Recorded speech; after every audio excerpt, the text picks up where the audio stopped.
Hello everyone, Diogo Marques. Today we're going to do a classification task from the beginning up to the end, and we're going to see the results. So hopefully you can learn about machine learning models, about statistics when it comes to actually practicality, so that you can start doing your work on your own. So let's get started. Right, a couple of things. First, we will use UCI machine learning repository, and today we will work with a Banknote authentication data set. First things, before getting to the technical part of it, the first thing we usually do is to getting an understanding of what is it that we have there. So it's a good idea you read the information that they have about the data set, exactly what they did and what they have there, so that we can then, when we have our model, we can kind of see if we are on par or not with what they have here. So essentially what they are saying here, the data was extracted from images were taken from genuine or fake banknotes. So they took pictures essentially, and they have essentially 4 variables that are interest for us to work with. So in machine learning, in data science, you have essentially twofold. You have the X part and you have the Y part. Then we have the error later on, but for now, this is when you're seeing the variables table. This is important because you have what's called features, and the features are the X values, X1, X2, X3, and X4 in our case. So we have variance, skewness, kurtosis, and entropy. You gotta think of this like this. You have like 4 columns with a bunch of values. Like the first column is variance. They have like a bunch of values for variance for a total of 1,372 instances. Same thing for skewness, kurtosis, and entropy. We'll get to what these terms mean in a bit. So for each column, you have like a bunch of instances. And then you have the last one, so the Y variable or the class, which is the target. And the whole idea to this is that you have these features, and then you make a classification. So you have like a bunch of numbers, let's say 0.5, I'm just coming up with numbers on the fly, so let's say 0.5, 0.6, and so on, and that is like 0, meaning the node is fake. And then you have a second set, a second row in the full data frame, where you have like variance, skewness, kurtosis, and entropy. It's like 5, 6, 8, 9, and whatever, and it's true. It's a genuine node. So this is what this means. And you have like this process continue for the total instances that we have here. So again, we have a task that is classification. It's going to say, let's say the picture has a hamburger, or it doesn't have an hamburger. In our specific case, if it's a fake note or a genuine one, we have 4 features, meaning X vectors of in our specific case variance, skewness, kurtosis, and entropy, and we have values there. And then finally, there's a relationship to the target variable, meaning Y, so that we can make a classification. Okay, this is the whole idea. And obviously this is a multivariate statistics because you're not dealing in a univariate space, meaning only having one vector of X. You have 4 of these. Okay, so this is the whole idea. So now getting a little bit on the technical part so that we can start working with this. So we now have our task to do. We need to classify, giving a data set that we are going to import for our work. We need to do a classification so that in the end, when we are shown information like with variance, skewness, kurtosis, and entropy, in the same manner that they retrieve this information, we can make a prediction if that banknote is fake or if it's a real one. Okay, so as for software, we'll get to in a bit how we'll work with this. You can download the folder, and you'll get this is a TXT, but it's a CSV. It's in CSV file form. You see, you have like a bunch of values here, like with the commas, and then with the Y variable, which is the 0 here, this last one. You can use this, so we import it directly in Python with the CSV. You can also, when you are importing, you can run this directly through Python, and then get the data set directly, or you can do it in a different way, which is the way that I'm showing you, because it's more on par with the industry. And the way to do that is to use SQL, where you essentially download the CSV like here, and then you're going to upload it to an SQL table. Why to do that? Because it's more modular. It's like you have an online resource not dependent on this one, let's say a server, that has the data set, and from that you can work with it. Okay, so you're gonna need, I use VS Code. You can use any IDE that you like. I use VS Code. If that's your wish, you can download it here. Then you're obviously going to need Python, and then for our work, you can use Postgre or Champ. We will use Champ here, and in the end I'll give you all the code. It will be on GitHub, and I will show you the different ways for you to retrieve the data sets, either when we are doing here importing in Python directly. I'll show you how to do that there in the file. I'll show you also how to do it in Postgre, and specifically here we're going to use Champ, and this is kind of a simpler way to doing the work, but it's pretty much gets the job done. It's the same thing. So how is it that we're going to do this? So you go to Champ, and you download it if the distro that you have, it's for Windows, Linux, or OS X. And when you download it, you're going to get a control panel, and this is how this works. So you're going to start Apache, you're going to start MySQL, and you're going to start Tomcat. This usually takes a bit to start the server, and you already have a CMD here that is loaded, and it will start showing stuff here. Okay, so we are done. So when it's working, when it's running, we have now a running server that we can do stuff with it. Okay, so how do we work with this? So you come here and you download the data set like I did before. So I already have it here. Then you open the zip file and you extract the txt file. Okay, now here that you downloaded the file, the first thing to do to get it ready as a CSV, you just get the extension and change it. Instead of txt, you change it to CSV. That's all you have to do with the file. When you're done with the downloads, you will have a panel like this, and the first thing to do is to start Apache, MySQL, and Tomcat. Tomcat takes a bit, but as soon as it's ready, you can start working. So it takes a bit. I'll wait with you so you can see. It doesn't take that long. So, okay, so we are running. Okay, so now that we are running, the first thing to do is to open the Apache part, and you go to admin, and you go to get to this page, and this is note that this is local dashboard. Okay, so this is on your running on your server. You go to PHP my admin, and you're going to create a new database. Let's call it new database. Create database, and let's call it database 6. Okay. So as soon as you create the database, now we're going to import the file that we got from UCI. So it's Banknote Authentication CSV. So you import the file, and note here that this is important. The next to bottom row, when it says the first line of the file contains the table column names, this is important. So you check this one. Okay, so now we see that we have the table imported. We have information here, so you can see like variance, skewness, and so on, and the values. Okay, but then we need to do a couple of more things. When you go to Banknote Authentication, so this is your table, note here, so we have the features and we have the target variable. But I like to add another column with ID so that we can make a better relationship with the row that we are at. So let's say we are here, and this will be ID, the number of ID, and so on, because this is 1,000 rows. The way to do that, you go to structure, and then in here you can create another column, but instead of after class, you do it at beginning of the table. You go, you're going to open a new panel, and here you're going to call it ID as name. Length, you just have it 6, and then about this is not relevant, but this is auto increment. And you want to check this one, and then you're going to save.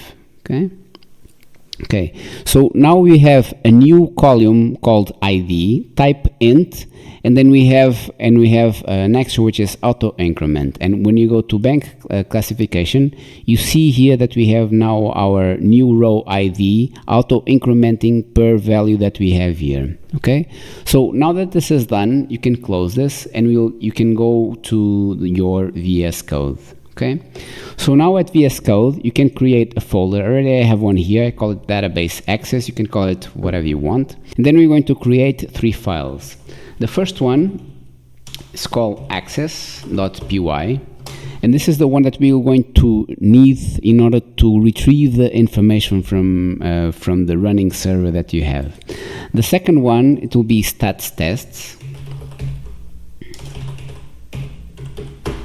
And this one will be the one that we'll do our statistical work, descriptive statistics work, and then training the model so that later on we can use it. Okay, and then you'll need a file so that it can run the trained models, because when we train a model, we're going to save that on file. We're going to save a couple more files. I'll show you later on.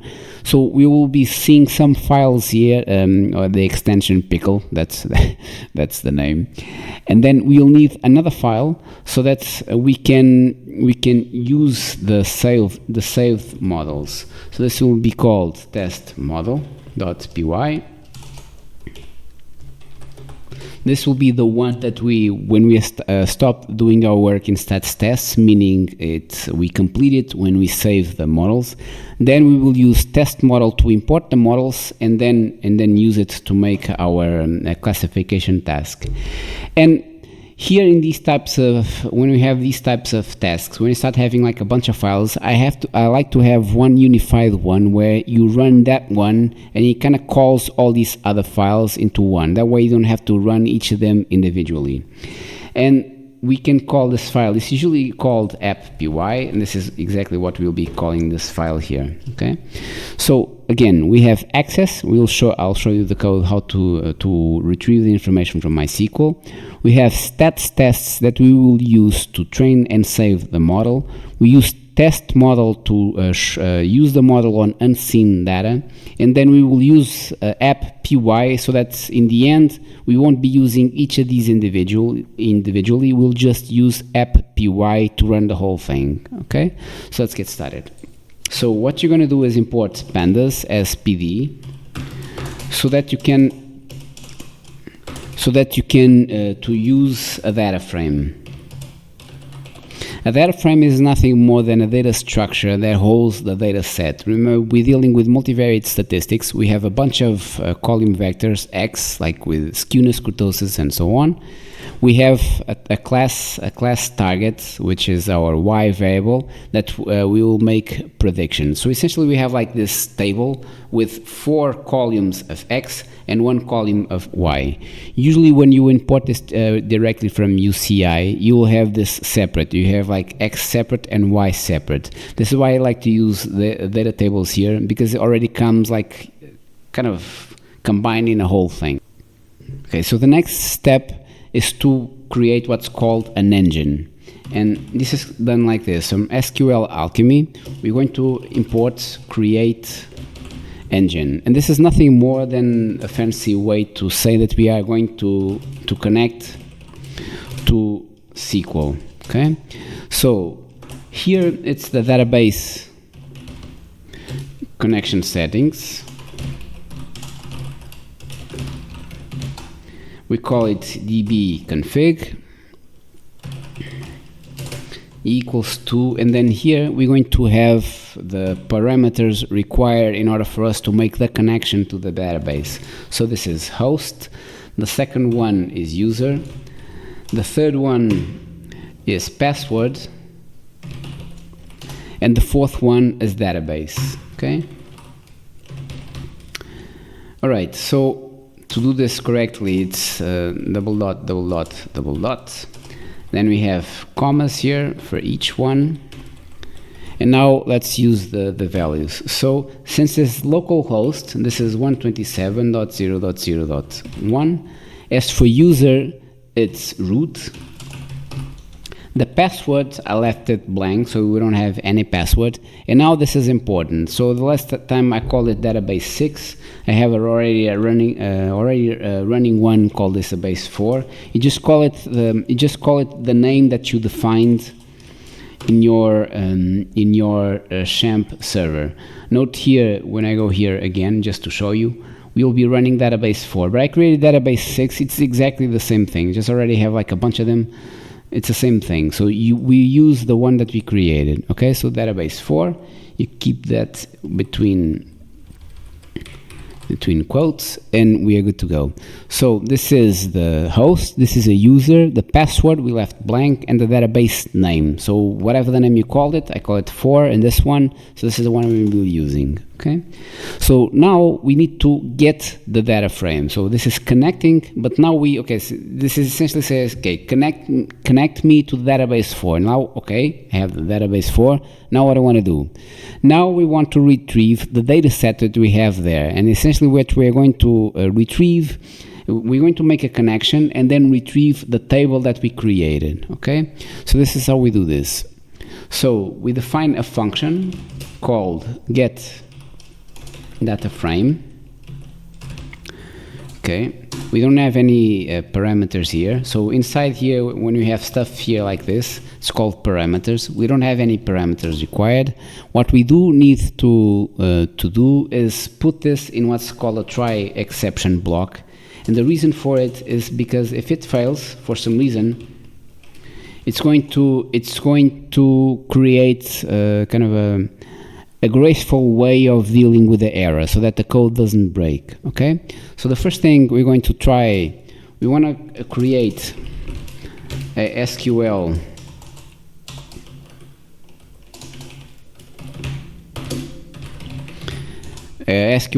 alchemy engine so that we can connect to the database. Okay, this is the first thing. So here we're going to do engine, and then create engine, and then I'm just going to copy this snippet. Again, don't worry too much about the code. This is more for you to understand how the process works. I'm going to copy this snippet. This is what's used to make the connection to the server. So we're here. Okay, note here what we have. We have a function create engine. You have like an F statement so that we can have dynamic inputs here. We have the connector where it has the user, the password, the host, and the database. So all we have here. Okay. So now the next step is to get the table. So we can call it table name. And the reason for calling it table name, so that we can dynamically use it later on when we are making a query. I'll explain to you what this means in a bit. So from my SQL, so when we went here, so here, we see that it's called Banknote Authentication. So I'm using 4 right now, but you can see it's the exact same thing. I just call it 6 to show you how to create a new one, but we're using 4, but it's the same thing. So Banknote Authentication, this is what we're using. So Banknote, what's the name again? Banknote Authentication. See if I can, good, I can copy it, good. So Banknote Authentication, okay. And now we are going to create what's called a query. And a query is essentially a command string to retrieve all records from a specific table. And you do that by doing the following. So we do query, or query, and then equals to F, select, then from, and then use this dynamically, which is the variable that we created here. So this will hold the name of the table that we created, so Banknote Authentication, and the query it's dynamic. So let's say I change the name to something else there. So here I will put that name here, so that when you make the query, the table name is a table name that is coming from here. Okay. So now that we have a warning here because I haven't finished the exception yet. So we need to finish this first. So this is here. So this part is done. And now we still need to deal with the data frame. Just deal with the exception first, so we start not having this error. So we have except, exception as E, and then if we have some sort of error, you're going to print F error, and then what's in E, okay, and then return none, because we are pretty much done if we are here. Okay, so now we still need to finish this part first. Not we have a try exception working, so we need to work on this part. So we now need to load the data frame. So we make the query from the table, and now this is a transition step where essentially what we are doing is we are retrieving the info, we're connecting to the database, we connecting to the table, and now we want to create a data frame here so that we can then read the SQL from there, with using the query and the engine as arguments, as parameters, I mean, so that we can now have the information on this side. Okay, so this is pd dot read SQL here, and then as parameters we pass in query and then engine.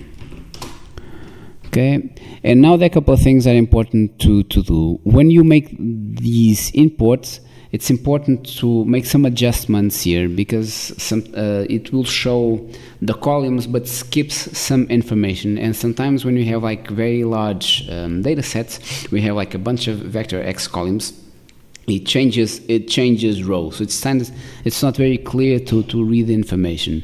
So for us to do that, we can create a block here to adjust the pandas displays options.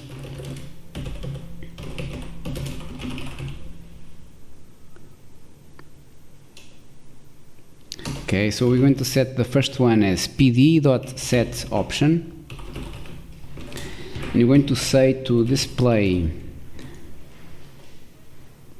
max columns and then none. So what this means is that we need to we want to show all columns with no restrictions. That's what we are saying here, with no restrictions, if I know how to, with no restrictions. Okay, and the second one, we want to prevent wrapping to multiple lines. What I mean is we have like a bunch of columns showing, but it's like a very large table, and sometimes you have like a dash, and then it skips to the next row. We don't want that. We want to see the whole thing. So to do that, we do pd.set option and then display .expand frame wrapper. That's the name, and call it false. So what this means is that to prevent wrapping to multiple lines. Okay.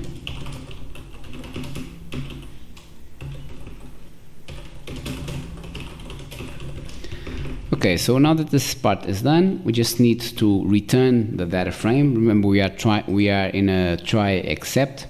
So if this works, meaning we want to be here, it will return our data frame. Okay, so we can run this to see if the thing is working. So let's run this. Okay, so let's continue. So now we want to have a local function essentially just to see the data that we retrieve. Right now it's retrieving the data here, so we are here. We just want to see it. It's kind of like, when you think about it, it's like a first kind of a fail-safe measure so that you can see the information before moving forward. That's all we're doing here. So to do that, so let's a quick summary of the retrieved information. Okay, so we're going to create a function. Let's say import dataset. You don't need anything here as parameters. Not import dataset, and we're going to have df as get data frame. Remember, retrieving it from here. So df get data frame. And then we're going to do an if-else statement, meaning if df is not none, So you're going to print data retrieved successfully.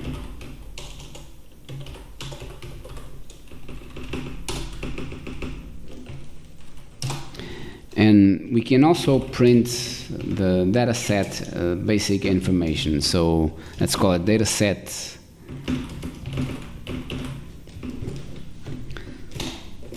summary information. Okay. Here, let's call it like this. And then let's print df, so our data frame dot info. Okay. So this will show the basic information of the data set that we retrieved, and that now is in form of a data structure called data frame. So now we can also make an if-else statement that says if we didn't retrieve the information successfully, okay, failed to retrieve data. Okay, so now that we have this part here, so we see that it will show the information. We can check it. So we're going to run. Okay. And now it's not showing, and the reason for it is because we're not printing anything yet when we are calling the function. What I mean by this is that when we want to run a file locally, we need to have two things. We need to define a main function, so that we import the data set, so now it will run. Okay.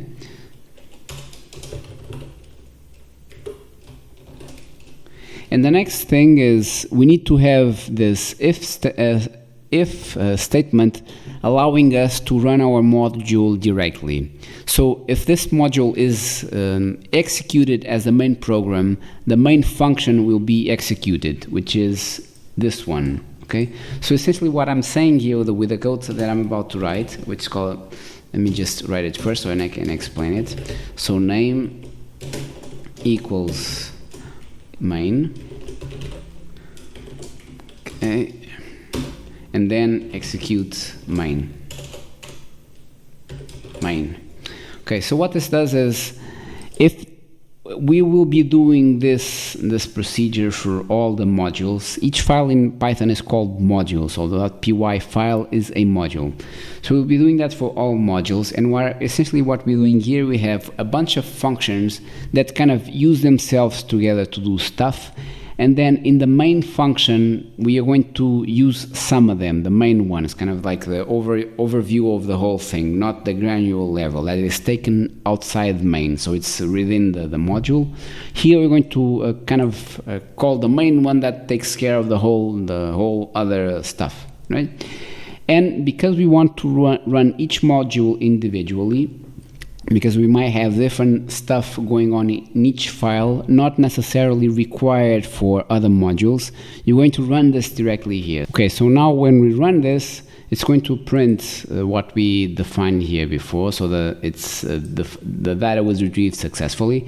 And here, in the import statement, so when we see info from the data frame, it's going to show essentially the kind of the basic gist of it. So we have a range index of 1,372 entries from 0 to 1, n minus 1. So we have the ID column here starting at 0, and then note here. So it's identifying the type of data structures holding the data. So we have floats, we have integers, and then it's showing the memory usage, and this none means it's a void method, means doesn't return anything. It just shows the information that we have. So this part is done. So we are done with access. We can now proceed to stats.py. So what is it we're going to do here? And this is important because there's a bunch of stuff that we're going to, pretty much that's the most of the code that we'll be working on here. So what are we doing here? So the whole point to this part is to read first the information, but more like on a detailed level. So we're going to import the information that we got from Access because we are connecting with our own server. We have a running SQL table there. It's called Bank Authentication that we saw. And then now we're going to retrieve that to data frame. We did that in Access. And now in stats tests, we say, okay, so now I have the information. So now let's do some descriptive analysis on it. So you're going to see histograms from the information. We're going to see means, medians, quartiles, and so on, so that we can make an assessment exactly of what's going on in the whole thing. But think about it. We have like 1,000 entries or 1,000 whatever entries. So it's too much information to just look at it and say, I know.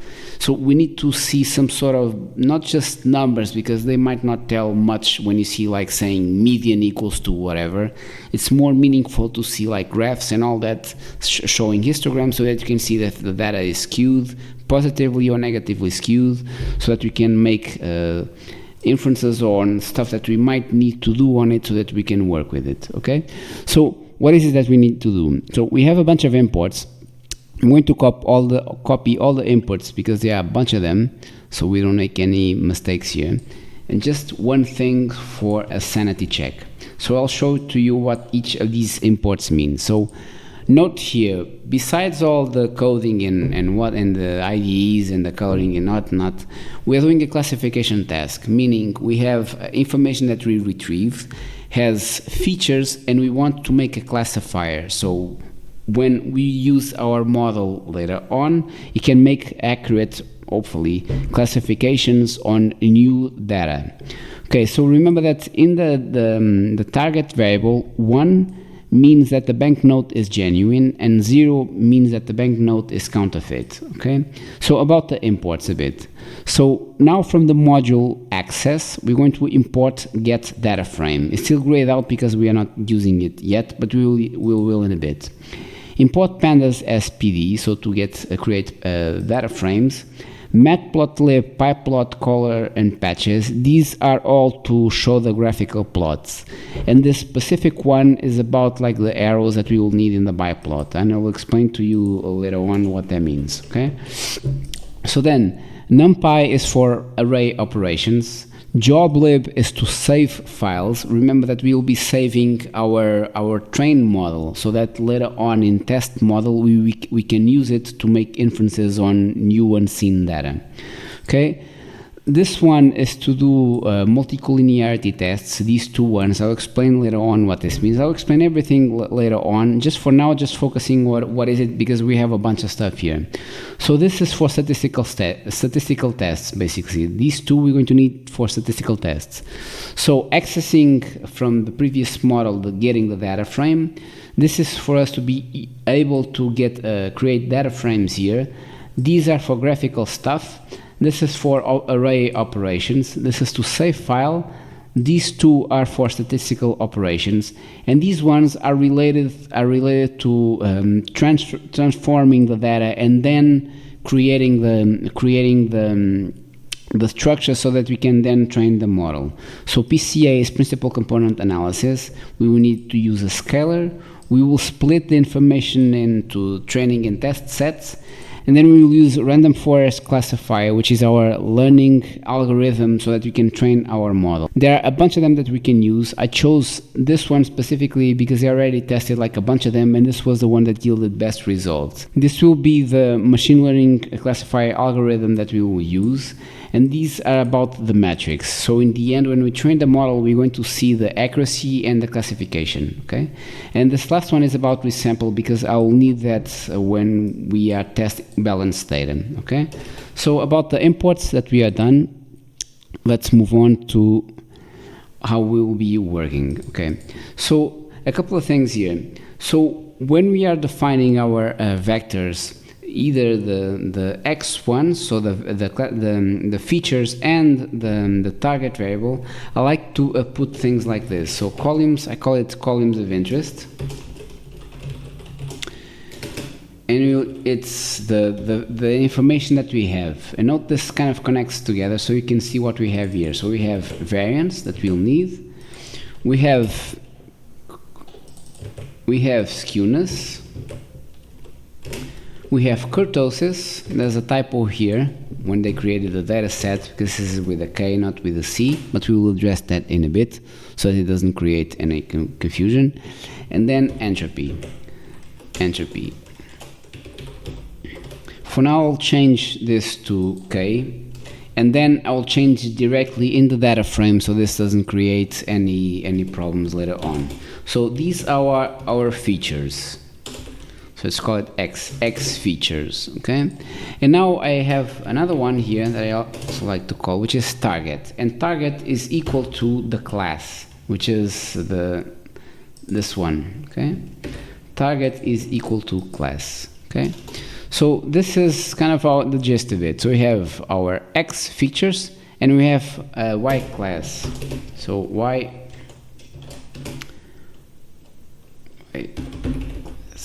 okay? So that way we know what we are dealing with, okay?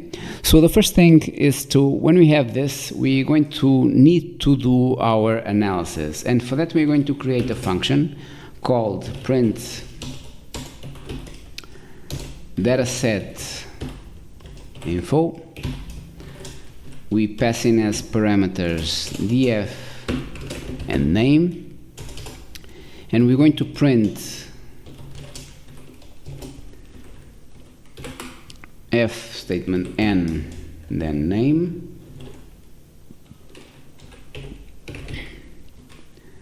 and then here, so that we know what we have here, it's dataset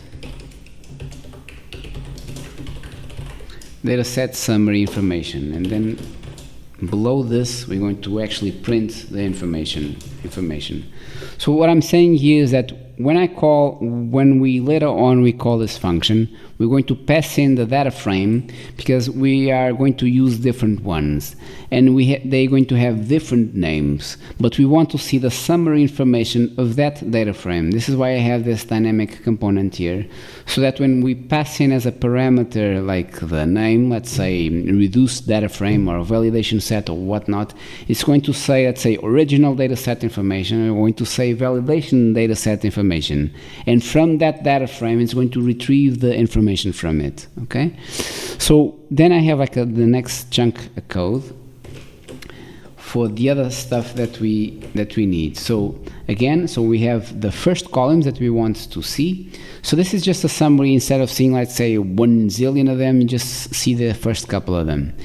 Then we also want to see if we have missing values per column, and this is important because when we are doing exploratory data analysis, we need to check for errors, we need to see like typos, we need to see if there are zeros where there's supposed to be something there, so that we can deal with it. Think about it. When we import a data set and it has like millions of entries, if it has missing values, or let's say has strings in places that should be integers, we're going to have problems, right? So in the specific one, because this is the smallest data set, we're going to see if there are missing values per column. From the original UCI, they're explicit saying that we have no missing values, but still, as a sanity check, it's important to take what they say with a grain of salt and check it for yourself. Okay, so this is what we're doing. So essentially what we are saying is, if the data frame is null sum, essentially we are summing up all zero values in each X vector column. So now we do this last one, which is again the name, data set summary descriptive statistics, and now here we're going to see the typical, what's called typical fives. You're going to see like the mean, medians, modes, and so on, and quartiles, so that you can see like the basic information of it.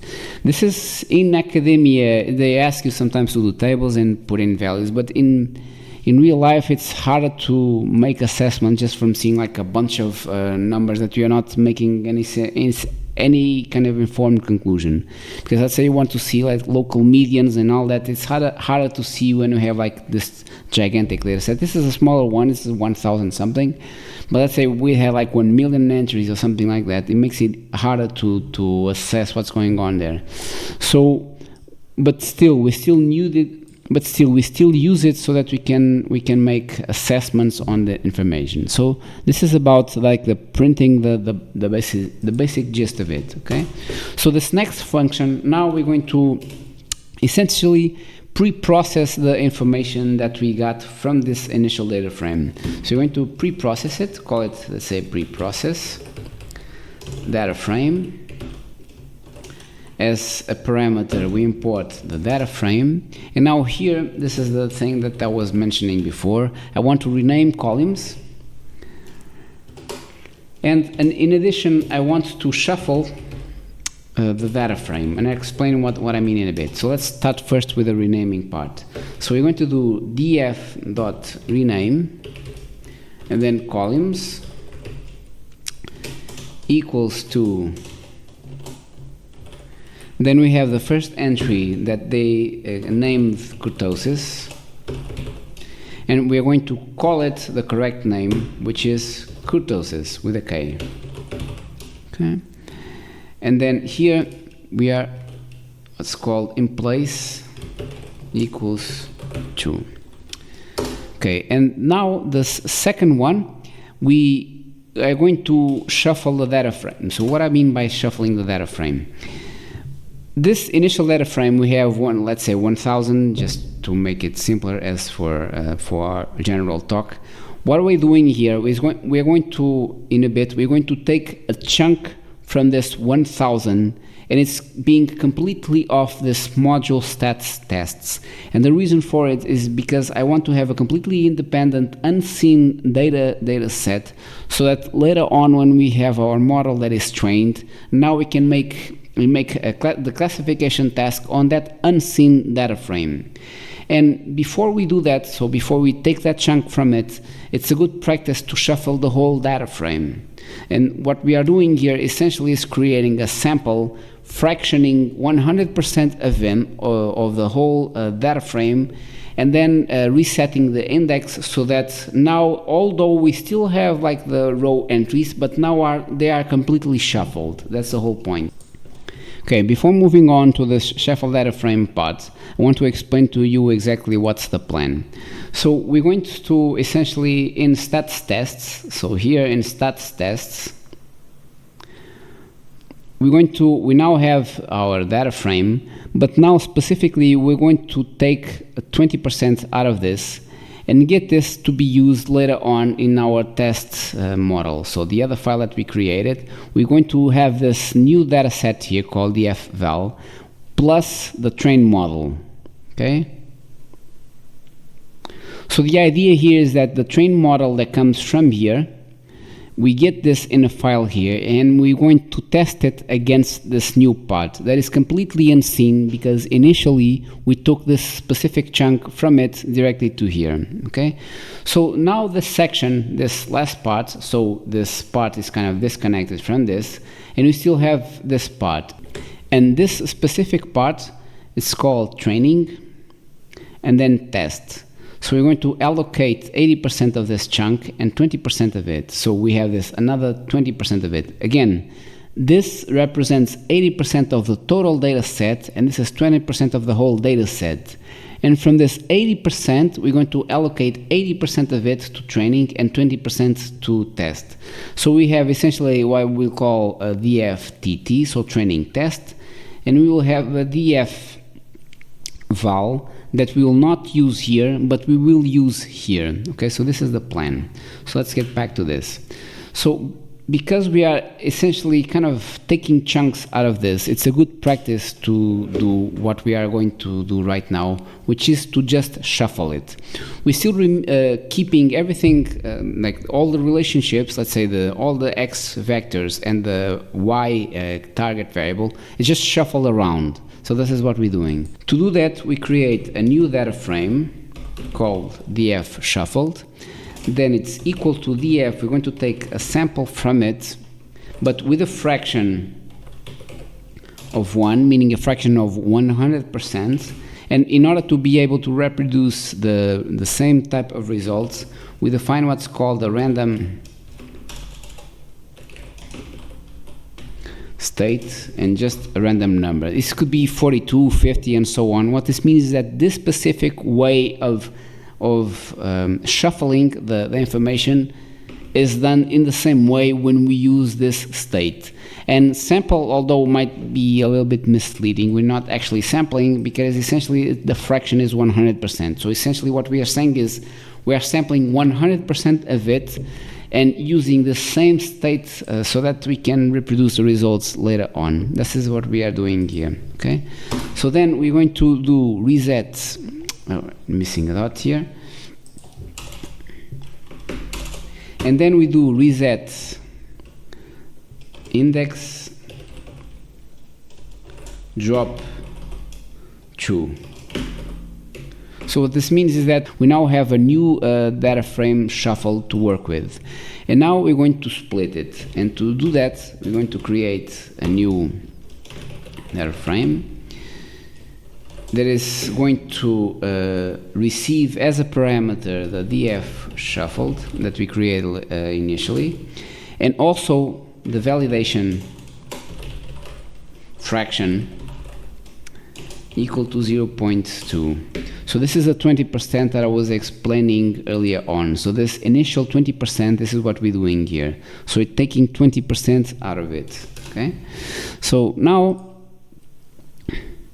we're going to need to calculate the index to split the data frame, meaning it's an int that's going to need to truncate 20% of it times the length of the df shuffled.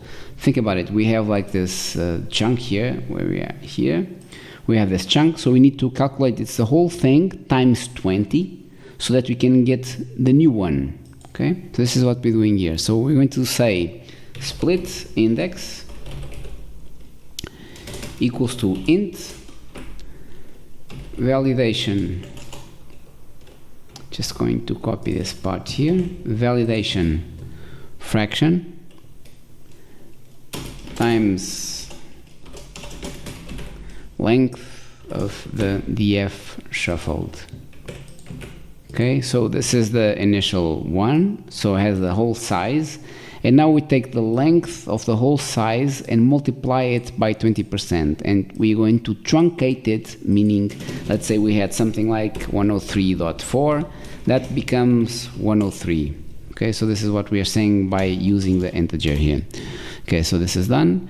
And now we're going to also create the df val, so our new data frame, that is df shuffled dot ilock.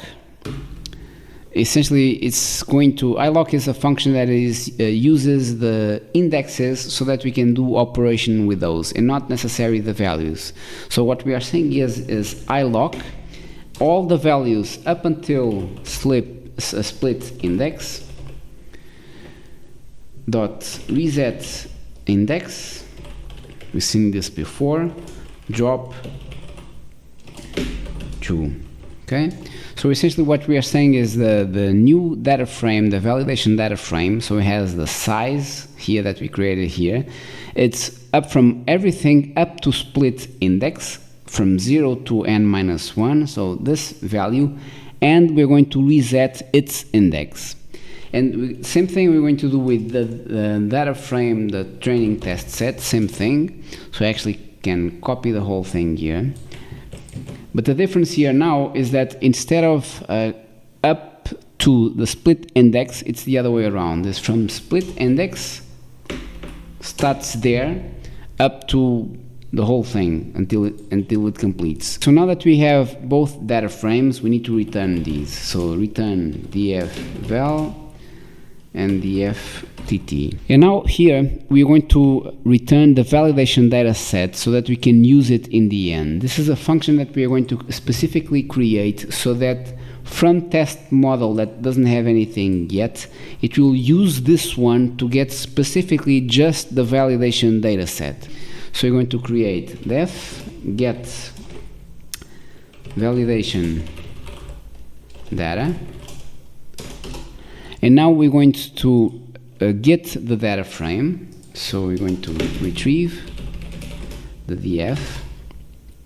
So df get data frame. This is coming from access. Remember, we created this specific method so that here, when we are in stats, we are getting the get data frame from access. This is what we're doing here. So df get data frame, and when we're going to pre-process the data frame and then passing in df, and then we're going to split it. So df val, and then I explain to you in a bit what I mean by this one, and then we're going to split the data frame, and then we're going to split the df shuffled, so this one. So pass it in here. So then we're going to extract the val.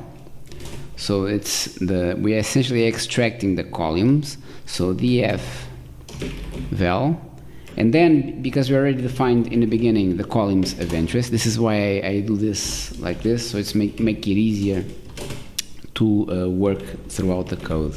And then df val, and then you call it target, the one that we are using before. Then we're going to return df val. So let's go back to this and I explain to you what this means. So split data frame returns, as you can see, 2 data frames. But we don't need the training test one here. We just need the validation one, because this method is returning the df val. So there are 2 ways to do this. We can do it like this, or we actually can do it like this. But this wouldn't make any sense, obviously, because we have an error, because we have a variable that we need to return, and this comes from here.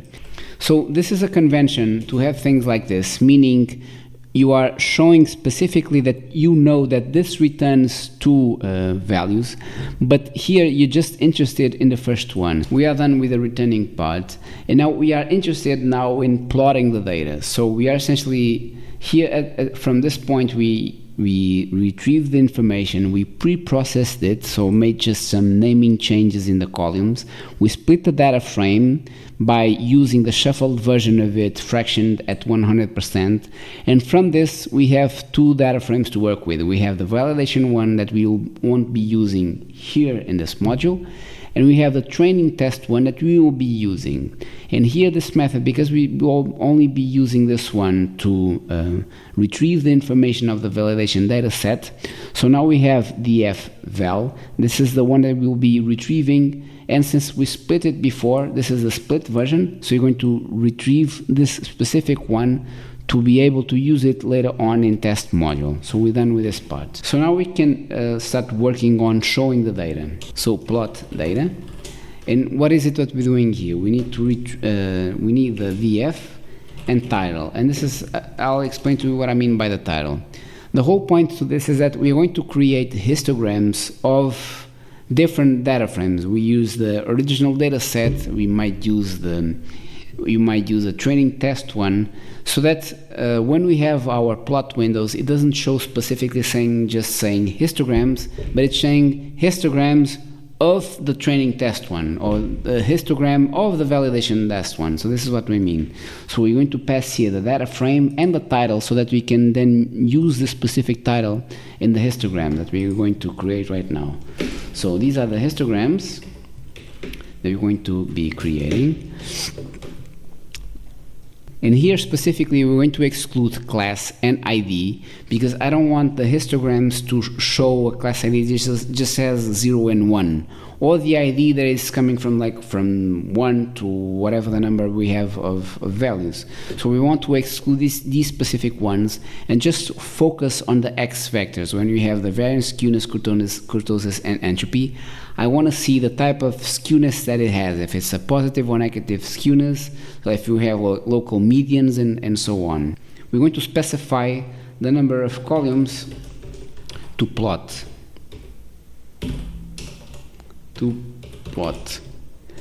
And we're going to use what's called list comprehensions, when you're going to say that call for call in df.columns, so I was saying, if a column not in class ID. So what we are saying here is that if the column is not in class or ID, add it to columns to plot. That way we will only having columns to plot without class and ID. We do need to make some adjustments here to the figures. So adjust figure size to fit number of plots. So this is done by doing columns to plots equals columns to plots, and then everything up to 4, which is the number of columns that we have. Then we do num of calls equals to the min len columns to plots. So what this means is it's going to retrieve to this variable the minimum value between the length of the columns to plot and 2. So we need to define also the num of rows. And now this one is length of the columns to plots plus the num of columns minus 1. And then the whole division by num of columns. Then we're going to use this next line to adjust the figure size for a smaller, larger window. So how do you do this? Let's call it adjustment. How you do this? You do plt.figure fig size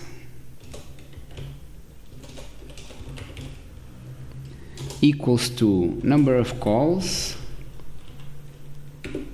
times 4, and then num rows times 4. Essentially what we are saying is to create a subplot for each column. Now we need to iterate through the number of columns to plot, so that we can now start showing the histograms. And for that we do for column in enumerate columns to plot. And now we're going to start working on the plots themselves. So plot.subplot num of rows, number of columns, and then y plus 1. Essentially what we are creating here is a subplot for each column. So create a subplot for each column. Then we use the data, obviously, df column. So the whole point is to extract the data from the column, extract from data from column. And then here about histograms, we need to calculate the number of required bins for the histogram. And there are several ways to do this. We can use the Sturgis formula and so on. Here specifically, the best way I found to do this one is to use the square root of n. So when you have, let's say here we have, let's say n, let's say it's 100. So when we do, let's say, a histogram, so we have like these separations. What we are saying here, we need to calculate the number of these separations, the number of these columns for the histogram. And since n is, let's say in this specific case, is 100, one technique to do this is square rooting the n. So n would be square rooting 100, so we'll get 10. This is what we're doing here. So coming back to Python, so we are saying n length of the data, and now, n length of the data, and this is the number of data points, this is the count, the total count. So now here what we're going to say is that the bins, it's equal to int, so integer, we're going to truncate the value so we don't have any floating points, so int np, so we're using numpy like some to do math operations, so numpy dot square root n. And this will yield us the number of bins to use. Remember that later on we might use this same procedure to plot the df-val, the df-tt, or actually the original data set, and we have different n's. So in order to plot correct histograms for each of the column vectors, we need a dynamic way to calculate this. And here specifically we are using, there are several formulas, but here specifically we're going to use square root of n. So now we also need to make a rule here saying that, say if bins is less than 1, meaning we want to ensure that at least one bin is used. So now we continue to data.histogram, and now it's bins equals bins. And what this means, bins equals bins, is that bins is a defined parameter here, and is expecting a value, and the value just happens to, we just happen to call it bins. But if we call it, let's say, bins2, we would put bins2 here. Okay, so this is what we're doing. So it just happens to have the same name. This is all what this means. And then hedge color. So black. This is kind of a standard way of doing things here. You can use these values, change these values around to see how this works. But this is kind of a default way of doing histograms. So then PLT, we're going to need a title. Title is column. So what we are saying here is that for the skewness, histogram is going to say histogram, the other one is going to say kurtosis, and so on. So PLT title column, and for the Y label, same thing. So Y label, we call it frequency. Okay, so this is the label for Y-axis. Okay, so now we also want what's called the superior title. So meaning, let's say we're going to have a plot, we're going to have a name for each of the histograms, but on top of these we also want a name for the whole thing.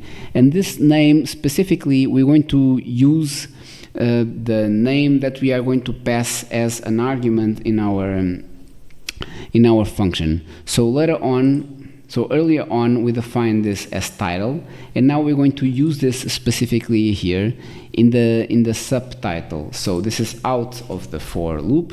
We don't need the for loop anymore for here. It's going to be PLT subtitle. It's going to be, this is an F statement, so histogram of this is the dynamic name, title set. Okay, so it's a validation set or training test set. Okay, then just let's make this font size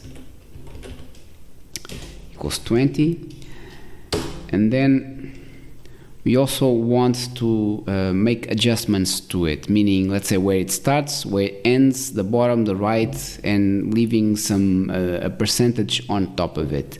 And this is achieved by doing plt.tight layout, and this is using rect, then 0, 0, 1, 0.96. And what this all means is, okay, so I'm missing something here, let me check. PLT tight layout, rect, I'm missing the equal, equals this. And this is essentially as a kind of a cheat sheet.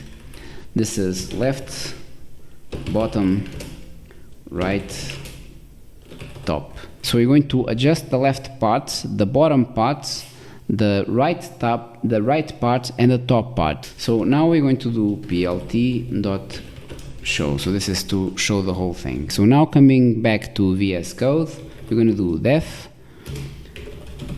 multi-collinearity tests df, and we're going to use the columns of interest again. So we're going to select only the columns of interest from the data set. So df selected equals to df columns of interest, this one. And now, because sometimes in principal component analysis, usually in these libraries from Python, sometimes we get some weird errors. So the way for us to avoid having numerical errors, we need to convert all columns to numeric variables. And now we need to do a procedure to convert all columns to numeric values. Sometimes in hyperparameter tuning we get these weird errors, and this is a procedure that usually solves the problem. So it's df selected equals to df selected again, then apply pd to numeric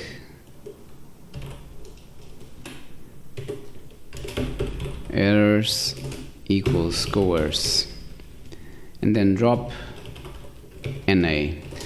So now there's another procedure we need to do, because if we have, let's say, two states, we don't have enough data to do the Bartlett's test. So we need to do if df selected dot shape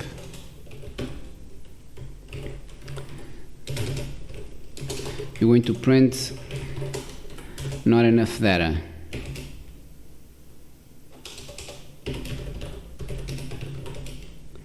For the KMO test after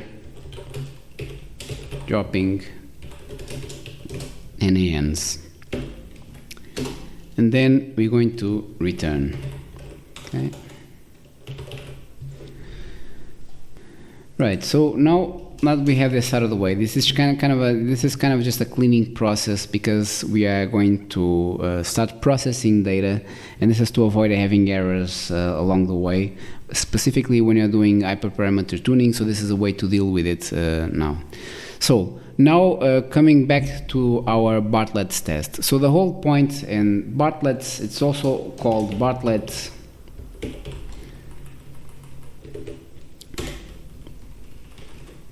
sphericity test, and the whole point to this is to check if the correlation matrix is significantly different from the identity matrix.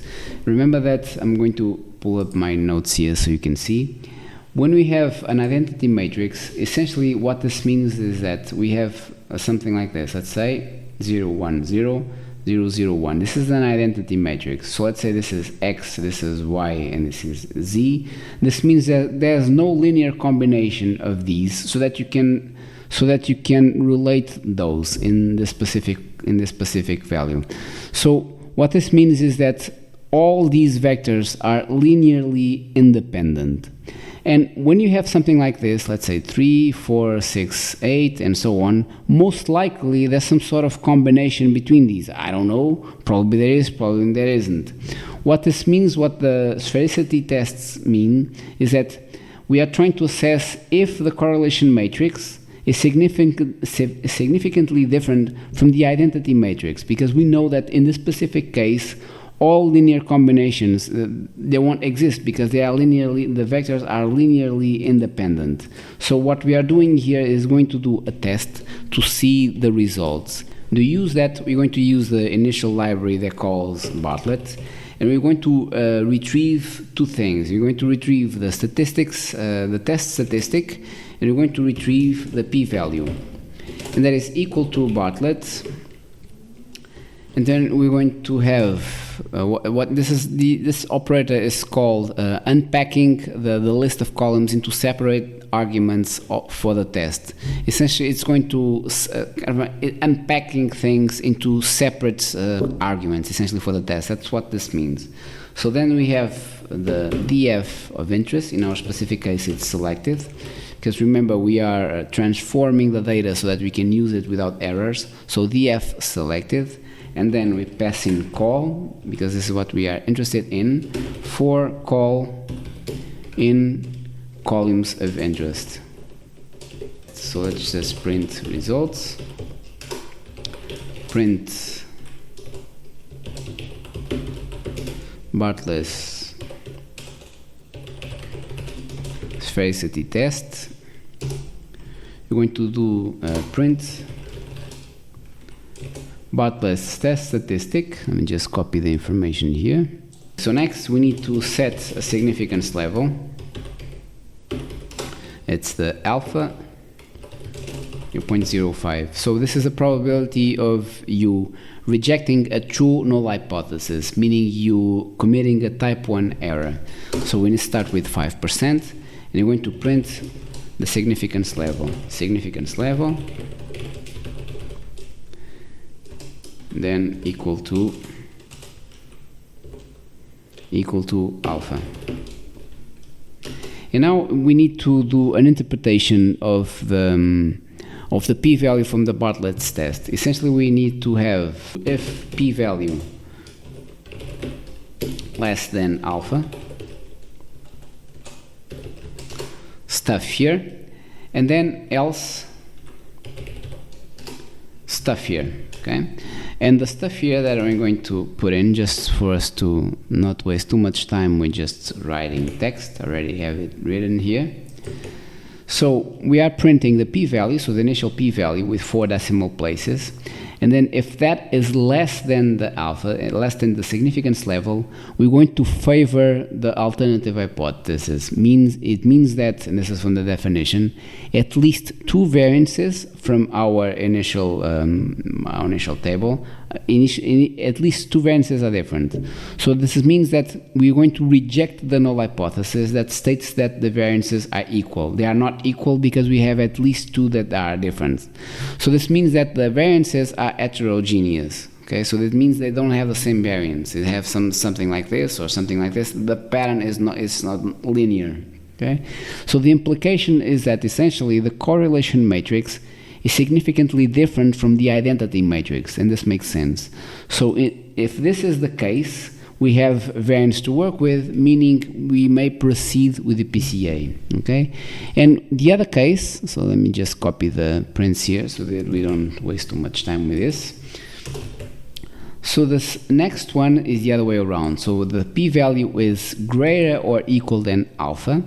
So we're going to favor the null hypothesis, saying that all variances are equally probably around the same. So it's a way of saying that the PCA might not be appropriate. So for you to might consider other methods for further investigation. One thing that in statistics they are not usually very. It's a typical thing from statistics. I don't agree with it, but that's how like the whole premise is set out.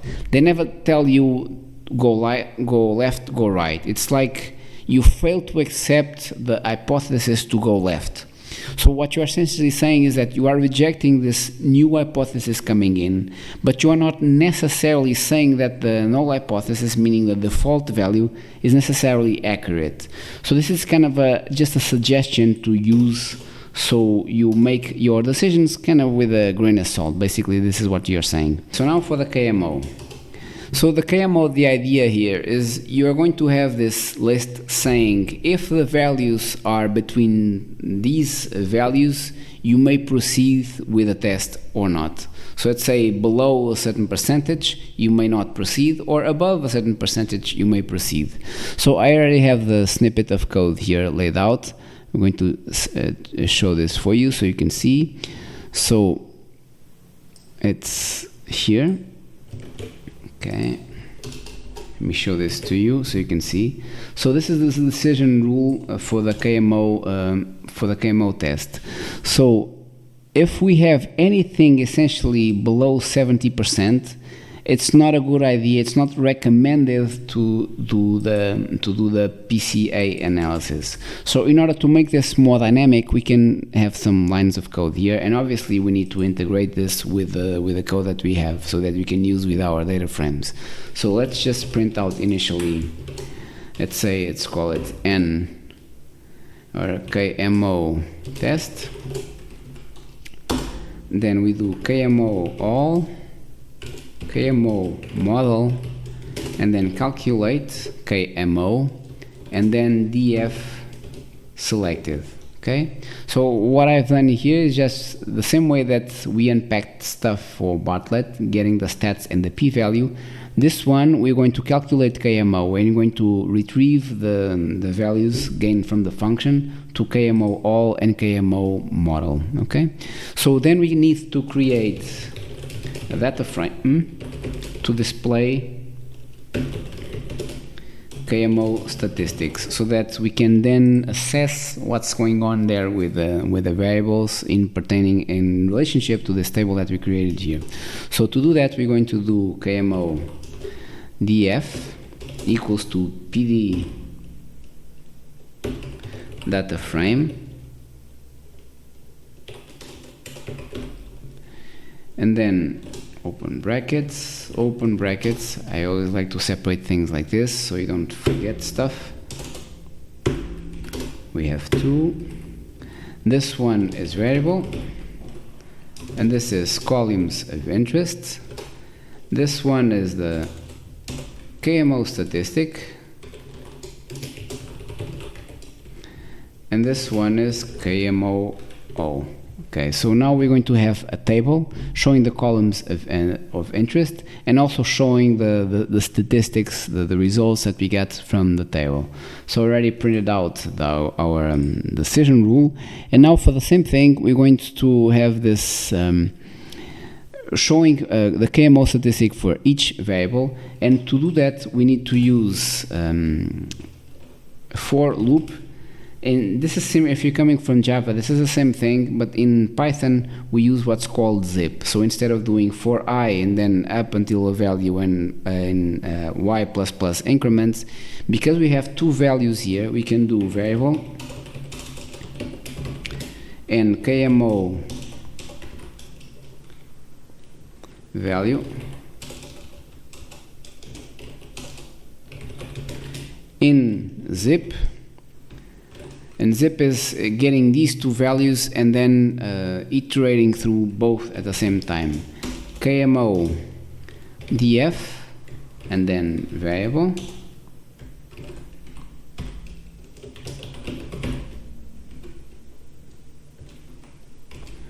KMO df and then KMO statistic. Okay, this one goes here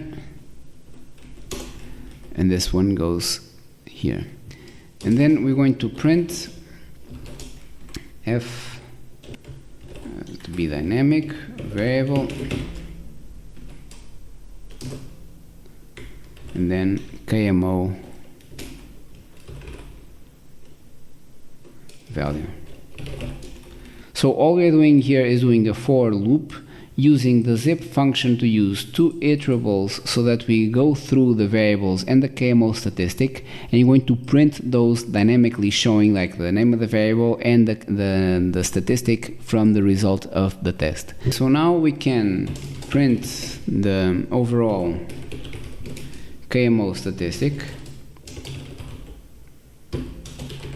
This is the KMO from the model, okay, and it's going to show the overall. So essentially what we are saying here, we are going to see for each one of those a specific value, but then we're going to see an average value for the whole thing. So this is where the KMO model statistic comes in. So you're going to say n KMO statistic overall.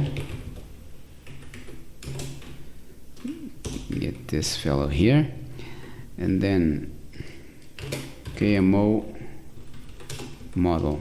So we are getting a column type structure, a table type structure showing the values for each of the initial vectors.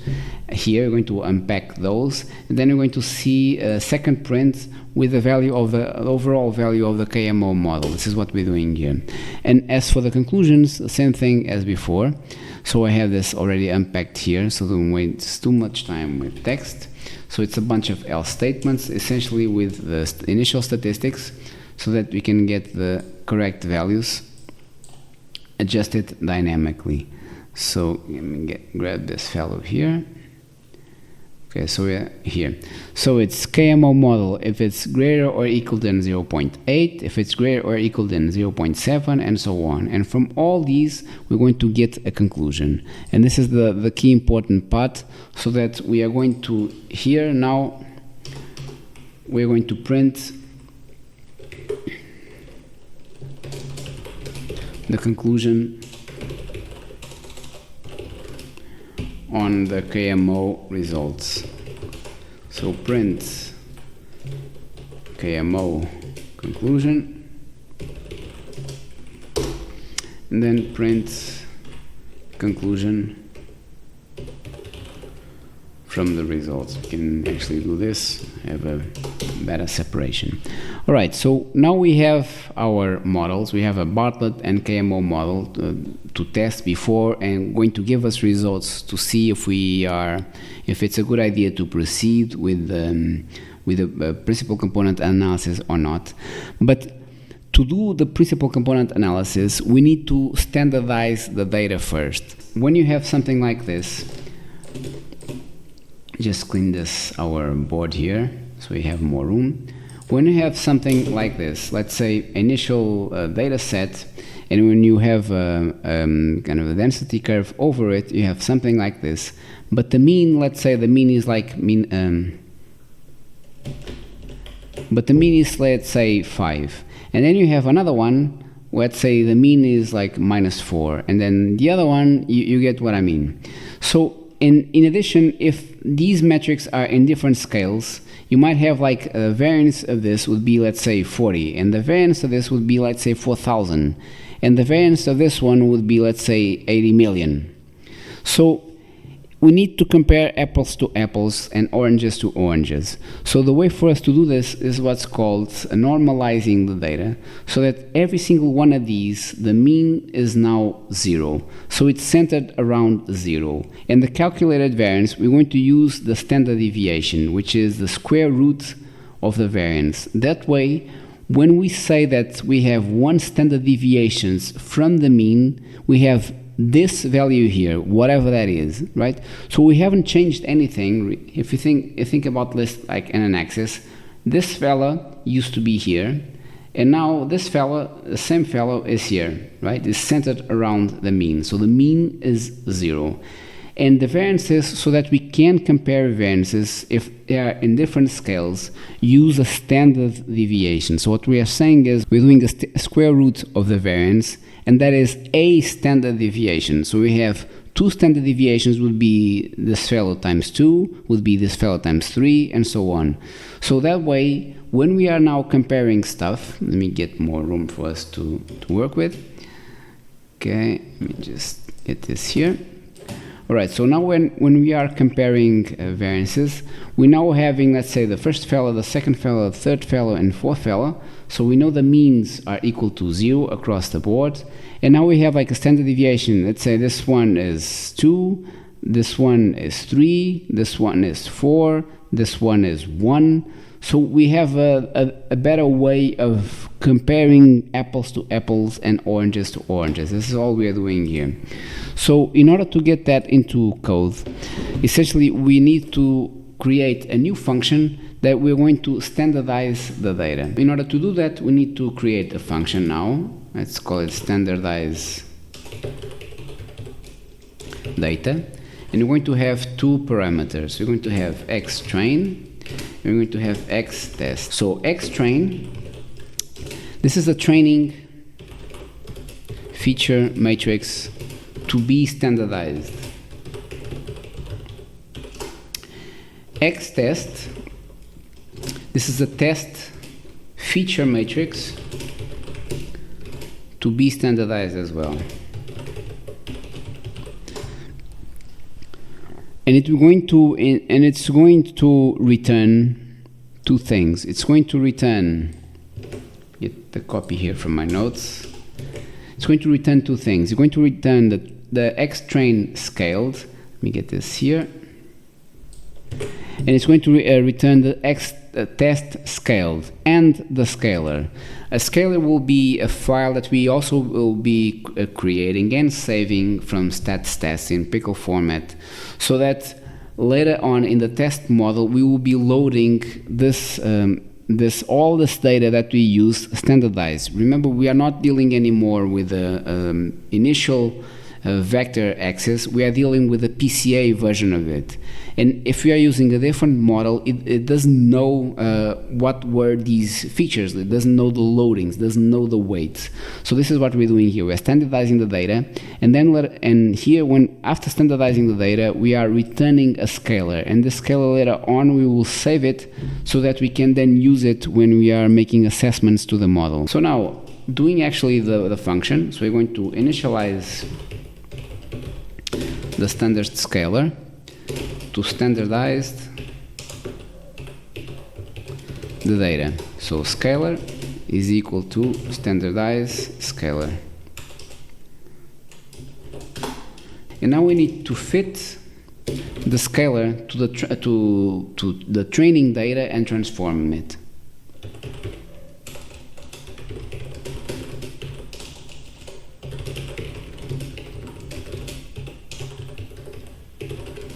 So x, we're going to now call it train scaled equal to scalar dot fit transform x train. So we're now creating a new variable, a new vector that is scaled. This is all we're doing here.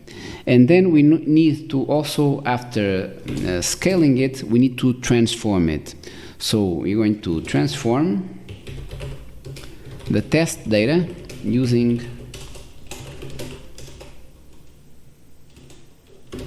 the same scalar.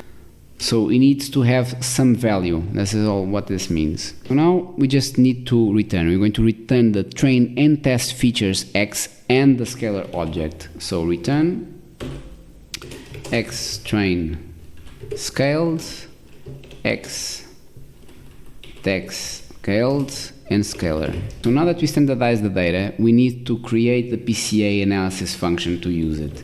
So def PCA analysis, we're going to have x train, x test equal to none, x equals to none, y train equals to none. And as for components, there's this rule where we choose the components that explain at least 90% of the variance. So we're going to have n components equals to n90. As parameters, we're going to have, this is the training feature matrix. We're going to have x test, the test feature matrix, and we're going to have n components. This is the threshold. We established this here. At 90%. So it's going to then return. It's going to return what? It's going to return x train PCA. So it's a training data transformed into principal components.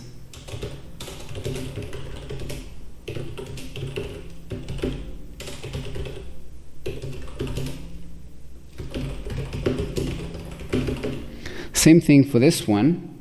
So this one, just actually can copy this one. X test PCA. So the testing data transformed also into principal components, and it's also going to return the PCA. So it's the PCA object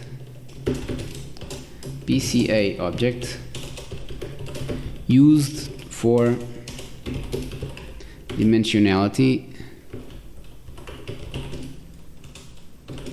reduction. So again, first we need to convert all features to numeric types if needed, and this is the same code as we created before. So just going to copy the snippet here. So essentially what you're saying here is that xtrain is going to apply this to be numeric so that we can avoid errors. The same thing here, just adds this new condition, but it's the same process. It's going to apply so that it can convert these values to numeric if needed. Then we're going to standardize the training. So this is the same thing, but now we're going to standardize the data. So xtrain, but now use the scaled version, and x test scaled and the scalar. It's going to standardize data. I'm going to call the function we created before, now with xtrain and x test. And then here is now where we're going to just call it here standardized data. So and now in this next one, now this is where we're going to perform the PCA. Essentially, it's to get the explained variance ratios. So PCA, let's call it initial, equal to PCA, self-explanatory.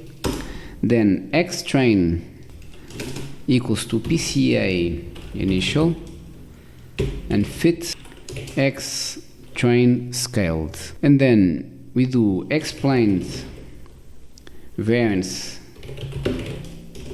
ratio equals to PCA initial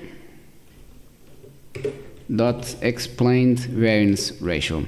So we are getting the variances here from doing the PCA, so that we can then assess what are the main principal components. So here we can calculate the cumulative explained variance to determine the number of components. So how do we do this? We use the function from NP called sum. Okay, so cumulative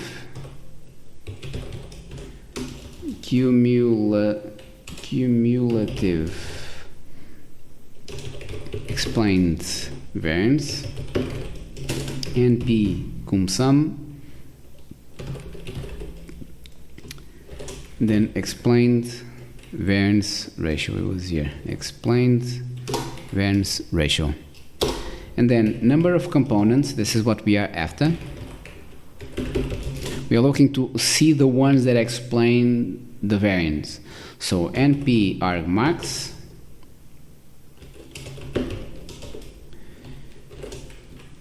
cumulative explained variance is greater or equal than n components we defined before, and that plus 1. This way we can have, because it starts at 0, so that we can have the number of required components that pass at least 90%. So we get that specific value. Let's say it's 40, or in a specific case it's 3.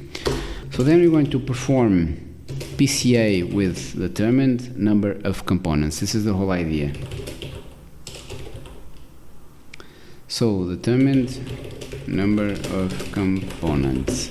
So PCA equals to PCA, n components equals to num, let's call it a different name, num components, which is this one.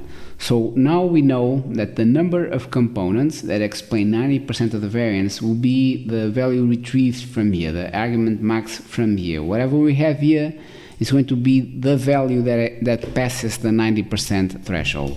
Okay, in our specific case will be 3. So now we have X train PCA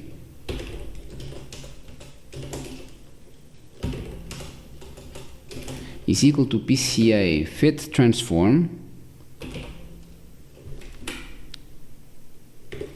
and then X train scaled. And here we do the same thing for test. So X test scaled equals to PCA, this is a little different, transform, and now X test scaled if X test scaled is not none, else none. So now we can print the results. So just have a couple of prints here, so we cannot, don't just waste time doing prints. We have better things to do. So this is the whole idea. So you're going to print a number of chosen components, whatever the number that comes from here. We're going to print the explained variance ratio. We're going to print the cumulative variance ratio. We're going to see this in vectors, saying, let's say 0.37, 48, and 96, and so on. And this one is the same version, but instead of an individual number, it's the cumulative sum of all these. So let's say it's 30, let's say it's 30, 30, 30, it will be 30, 60, 90. So that's the whole idea that we're doing here. And it's going to show that in a vector. We need to plot the results. We haven't created the plot scree function, so we're going to create it in a bit. But let's just finish this part. So we're going to plot the scree plot. I'm going to explain to you what the scree plot is in a bit. To visualize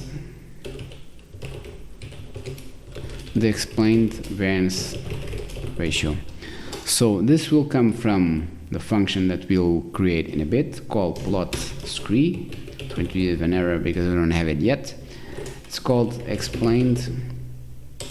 I'm going to pass explained, get the value so I don't have to actually write it. Okay, it's going to have an error for now, don't worry about that. Save the scalar and PCA model for future use. So we use job_lib dot dump scalar, and then you choose the name that you want to save it to. I'm going to call it PKL. PKL means pickle. That's the format of the file. And the second one, so we have the scalar, and we also need the PCA. So job_lib dot dump PCA, and then call it the name. Let's call it PCA as well. So we're done with this one. So now we also need another one. So we haven't created that one, but we also need the biplot. So you're going to do the PCA, the plot the PCA biplot for the training data. And to do that, we're going to do plot PCA biplot, and then going to pass xtrain PCA, then columns of interest, and then ytrain. So we are going to pass the xtrain PCA, the PCA itself, the object, columns of interest, and x. It's going to give an error, obviously, because we haven't created the plot scree and plot PCA biplot yet, but we are going to create those right now. So you're going to return the xtrain PCA, the xtest PCA, use this one, PCA, and the PCA. So let's do that. Okay, so I'm getting an error here, so let's see what's going on here. Oh, it's not scaled, it's PCA. So it's xtrain PCA and xtest PCA, and now we don't have an error. Okay, cool. Alright, so let's create our function. So let's create the plot scree. Let's do that. So let's use this one. Let's get our new def plot scree, and now explained variance ratio,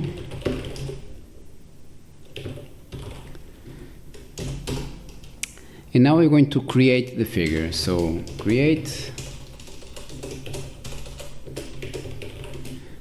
new fig for the scree plot. So plt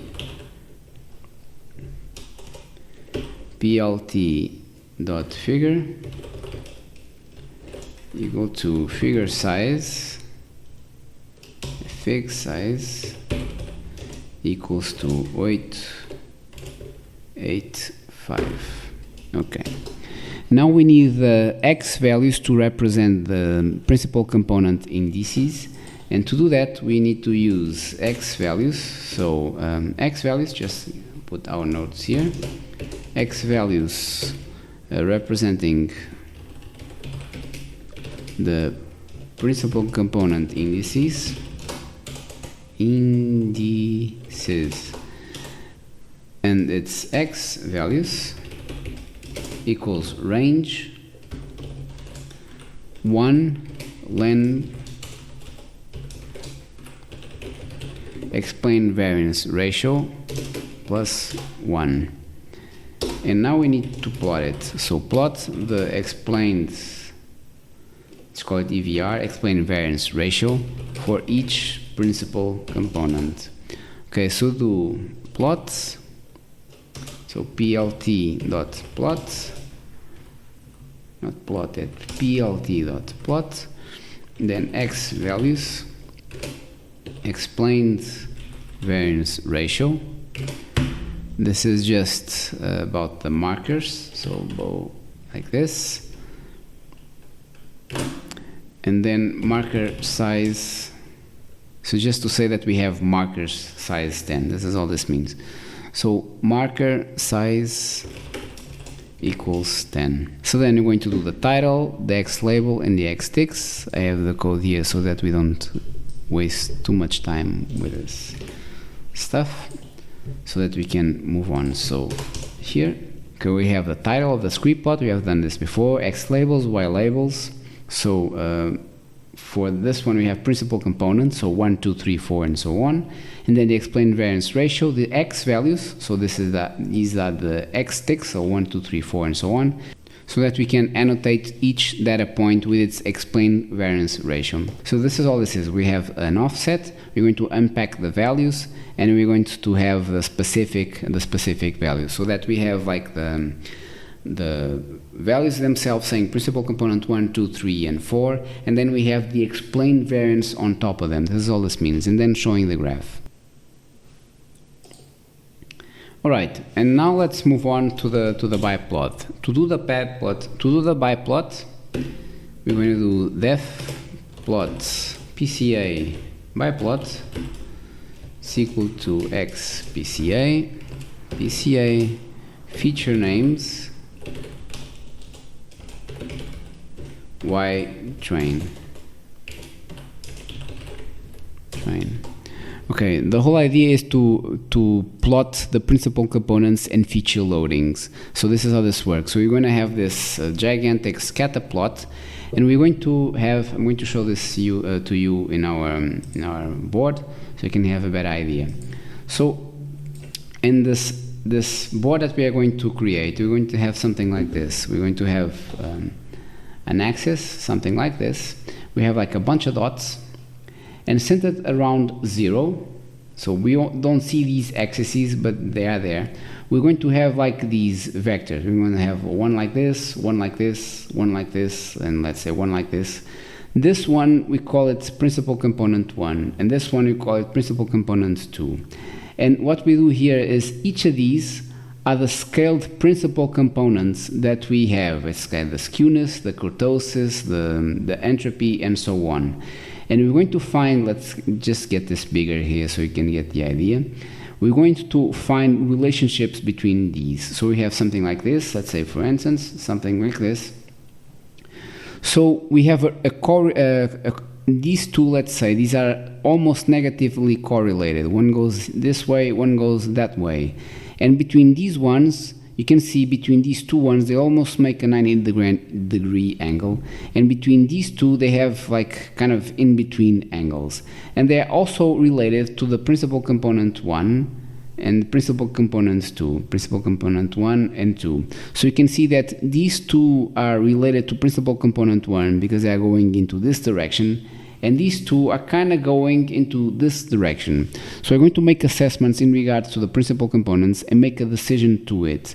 And usually it's a better way of assessing things, because let's say, since we are doing a classification project, we are going to color stuff so that we can see like the dots, they are fake notes, and the ones that are genuine. So we have like a bunch of dots. Let's say these ones are in black, and these ones, let's say, are in blue, let's say for instance.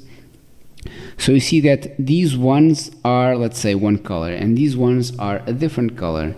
And you also see the principal components where they are essentially coming to, essentially. So you get a better assessment of the variance that is explained by each vector, because most of them they are skewed toward a specific type of result. Okay, so this is what we are plotting here. Coming back to our code, let's say two colors.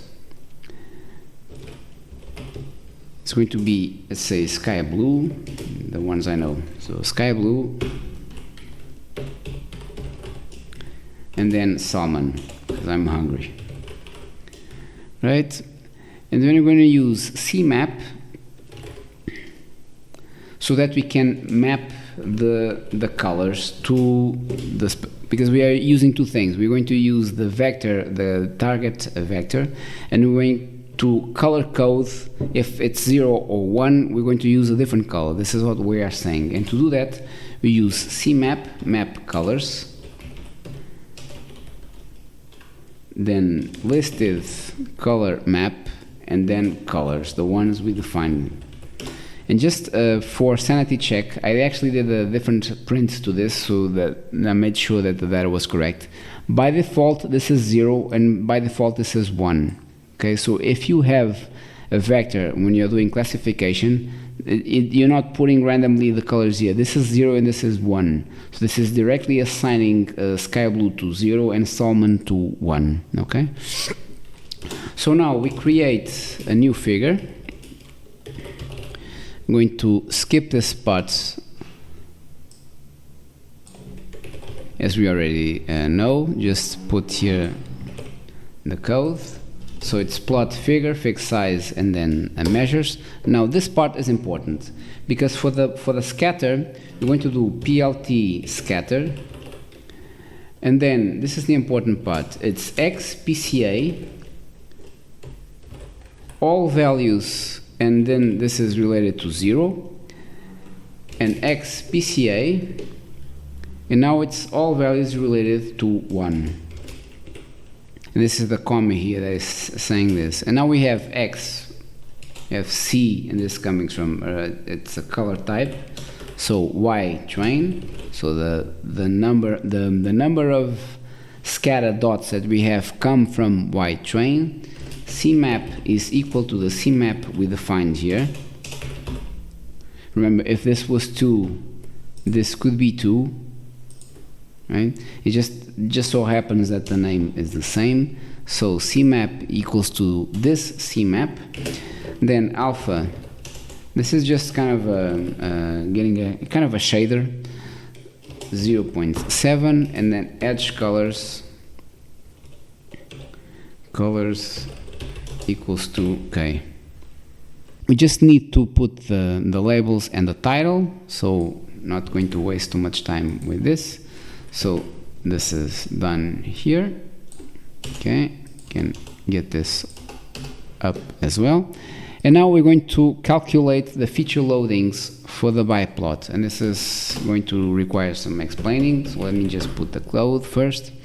So loadings equals pca dot components transposed, then np square root pca dot explain variance. Right, so loadings pca dot components underscore dot t times np square root pca dot explain variance. Okay, so how does this work? So pca components is an array that contains the principal axis in the feature space, representing the directions of the maximum variance of the data. Okay, same as before when we had our initial table. So when we were here, essentially the idea is that each row, we're now transposed. So imagine this kind of transposed. So instead of having the features here, we have the features here. So each row represents to a principal component, and each column represents a feature. So again, you just think about this this table just in reverse. So features are here, and principal components are on the left. So PCA explain variance. This is an array of the amount of variance explained by each of the selected components. The shape of it, meaning the shape of the matrix, it's the shape of a PCA dot explain variance is n components, so the number of components. T is for transposing, so this is what I mean. So we are transposing this, and it essentially is going to change the shape. Think about it, because here we have 4, we have 6. It's going to change this shape. So what we are doing, essentially, we are making each column correspond to a principal component and each row to correspond to a feature. The NP square root, so it's going to calculate the square root of each element in the PCA explain variance array. So this essentially, this array is going to essentially be an array of standard deviations of the principal component. Same as before when we were talking about that we are normalizing the data and we are using standard deviations. So instead of some value, you have standard deviation in units of standard deviation. This is what we're doing here. This is where the square root comes in. When we do the math, essentially we are going to get this. We're going to get the loadings. So all this math that we have here, is going to yield all these values. Remember that initially we had values in terms of just features, but not in correspondent to principal components. So these are new values. So initially we have one table that had like a bunch of values for, let me just write it here. So we have like skewness, we had like kurtosis, entropy, and so on. We had like a bunch of values. These values are not these values. These are different values. Remember that we scaled the data and we transformed it. So now we have different values. There is a linear combination between the features and the principal components. So all we are doing now here is trying to get what are these values. And to do that, we're going to do this math. So as funny as it sounds, the loadings, you're going to do all this math to get all the stuff here. This is a different data set because this just has more features. In our specific case, we have 4. So we start with 4 principal components and we're going to end up with something. But for now, we're going to have like this initial table. Initially, like in our specific case, we have 4 features times 4 principal components, initial principal components. And from this, with the with math that we are showing here for the loadings, we're going to have like the different values here that's going to set up our table. And eventually, if we reach a conclusion that a bunch of these principal components explain at least 90% of the variance, we're going to take one off, essentially. That's all this means.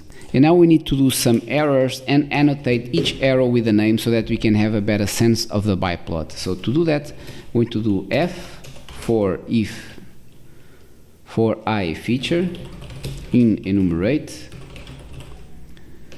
To do feature names plt.arrow 0, 0 is centered at 0 and then it extends the loadings. Okay, from Y to 0 and then loadings Y to 1. Then head width. This is just code for the graphical parts. I'm just going to copy this stuff here directly because really no point in saying that's it's red and green and yellow. So this is what we have here. So we have PLT arrow. Just get the parentheses here. So this is the important part. Centered at 0. All of them are centered at 0. Then it's the loadings. Then it's all the stuff is just to have coloring for the arrows, okay? And the next one as well, just call it copying the code as well. So we're going to have text here. So it's text, but now for the features, okay? So it's PLT text. I seem to be having an error here, so let's see what's wrong. So PLT, oh, it's here, just a space. Okay, so and this one goes here, and goes here. Okay, so we have the same thing for the text. So loadings, and then we have a scalar here, so that we can have a text with a higher dimension, and then we're going to show it like on top of each arrow. So that way, we're going to have a graph, a biplot that is going to show. Let me get this here. You're going to have a plot. It's going to show something like this. So we have like the arrows in red. You're going to get the names on top of each column, which represent like the skewness, kurtosis, and so on, but in the principal component version. And then you're going to get the scattered dots colored different if the class target variable y is either 0 or 1. This is all we're doing here. So now let's take care of the scatter part. So same thing, so we're going to create an empty scatter plot for legend and an empty scatter plot for the fake one. So it's both for the legends, but one is genuine and one is fake. So what this ends up showing is a legend like on top of the graph, saying like the salmon one is genuine and the other one is fake. Right, so now that we have the data that was transformed and we have some graphs that will be showing the data, now it's time to train and evaluate the model. So to do that, we have several options of choosing models. I chose the random forest classifier because when preparing this presentation, I did cross-validation of multiple models and found that this is the one that performed better. So I'll be doing a different video on different types of models, but for now let's just stick to this one so that we can focus on the results. So we're going to create a train and evaluate model. It's X train PCA, X test PCA, Y train, Y test. So the whole idea is to training a random forest classifier on the PCA transformed training data. We're going to evaluate it on the PCA transformed test data and print the results.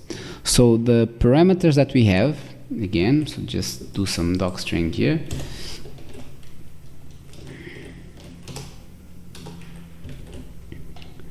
Get this here. So the parameters we're going to have text. You're going to have the training PCA, the test PCA, the Y train, and the Y test. And it's going to return the accuracy and the classification. This is what we're doing here with this function. So first we need to initialize the model. For that we create model that takes in random forest classifier. Okay, then model fit. And then X train pass as parameters, train PCA, Y train. Okay. So now we're going to predict the labels for the test data. So Y pred equal model predict X test PCA. Then we're going to calculate the accuracy and generate the classification reports. So accuracy is equal to accuracy score. We're going to pass in Y test and Y pred. And this makes sense because we are essentially making a classification, and we have a classifier and we have the true labels. So in order to have the accuracy, we need to assess between the true labels and the tables from the test. Remember, we have training and test set. So we got the test part. So we trained and then we get the test. And now we're going to have actually for the real stuff, right? And the real stuff, it's the true labels. And we're going to test one against the other and check for the accuracy score. And also generate classification report. So we do classification equals to classification report equals to same thing, Y test, Y that is predicted. So now we're going to need to save the file. So this is job live dot, this time is not load, it's dump, model, and then the name that we want. Let's call it random forest model dot pickle. So now we're going to print the model's performance. I have the snippet here. So we're going to print the chosen model. In our specific case, it's a random forest model.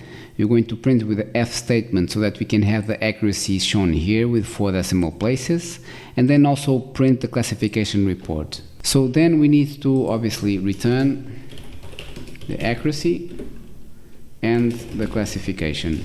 And the whole idea to this is that we are going to essentially do this 3 times. We're going to do this the first time before the hyperparameters while we are doing the stats tests, so that we have a classification report saying before hyperparameter adjustments we have these metrics, and then we're going to do hyperparameter tuning and we're going to get like different results. And then in the end, the third time, so it's when we are using test model, now we're going to call the first ones and then the last one, so that we have the accuracy on the unseen data, so the DF val. Right, so with this out of the way, there's one thing that we need to address also, which is called class imbalances.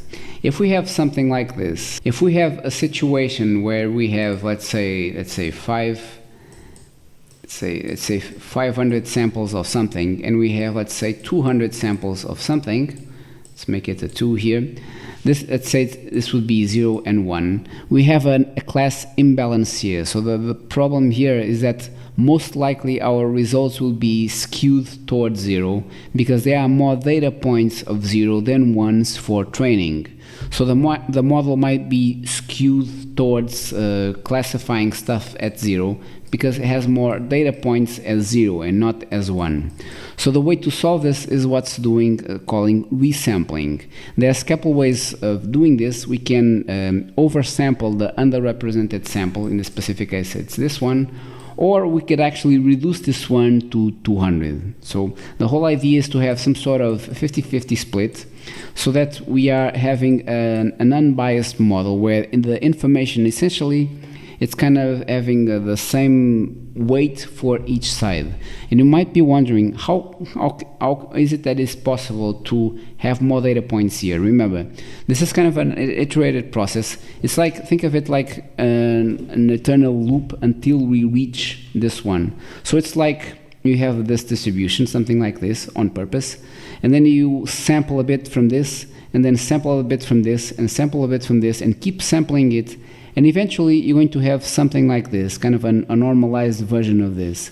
And because we are having a target of a specific number, it is going to sample until the mode is going to target to the value that we are targeting to. That in the specific case we have 200, so it will be 500 instead. Okay, so how do we implement this? So first thing, we can create a new function called class distribution that receive the data frame and name. And the whole idea to this is to print and plot the class distribution in a given data set. First, we're going to see the balanced, unbalanced relationship in the target y vector. So it's say 0s 600 and 1s 400, something like that.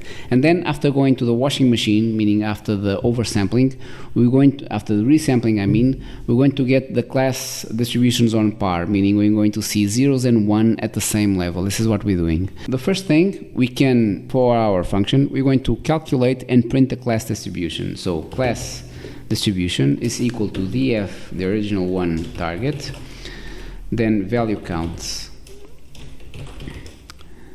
And then we're going to print the class distribution in the name and then plot it. I have the snippet here for you so that we don't waste too much time with reds and greens and blues. We have better things to do.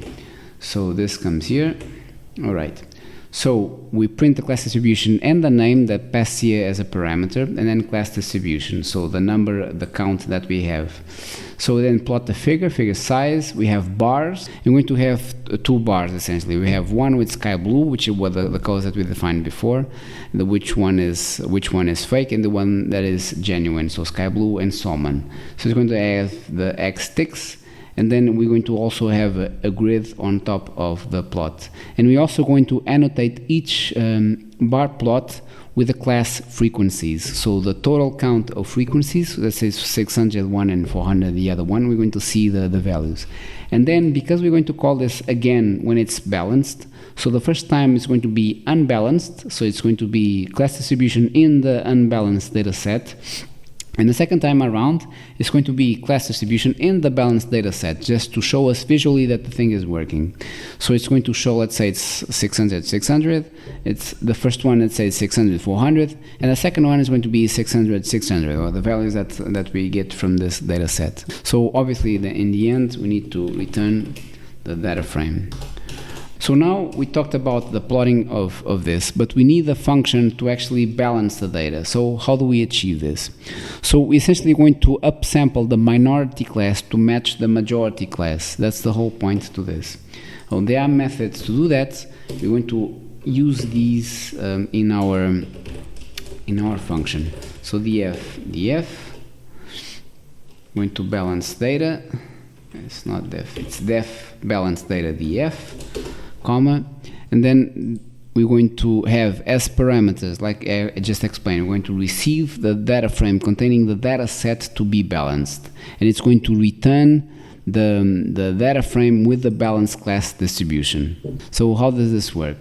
So the first thing we need to do is have class counts equals to df target. We already done this before, so I explained this one. So value counts.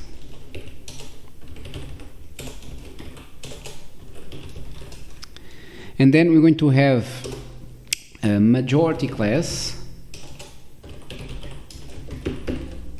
equals to class counts dot idx max. And we're going to have the same one for the minority class. Class counts idx min. So what we are doing here essentially is that df target value counts, the class counts is a pandas series one-dimensional array that keeps the frequencies of the df target call, so that we can get the max and min number of recurrences, so that when we call for these two, it's going to go to class counts and get the minimum and the max value. So now we need to have two data frames where one holds the vector with the highest target occurrences and the other one with the least. So now we use df majority and use the values from the previous one. So we're going to create a data frame getting where the data frame of target is equal to majority class.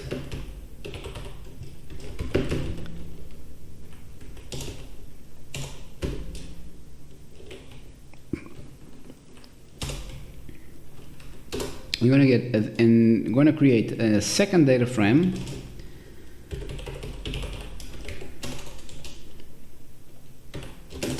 where we're going to pass in with targets, so it's zeros or one, but the version that is a minority class. So that way we have a data frame with a majority class and a data frame with a minority class. So now we need to upsample. And we do that by using the minority. Remember, we are doing this dynamically. We're not specifically targeting one that we know. We don't know. So we are doing this dynamically. So we receive the data frame, identifies the one that has the least amount of occurrences and puts that in minority class, and the same thing for the majority class, and uses class counts. And then we create two different data frames where one holds, is making a Boolean comparison. When it's equaling the majority class, that becomes the majority data frame, and it's when equals the minority class, that it becomes the minority data frame. So we're going to upsample the minority one. And we do that by giving it another name, saying upsampled equals resample, so this is the method. And now this receives ef minority, replace to u, we're making a replacement, and samples equals length of the df majority.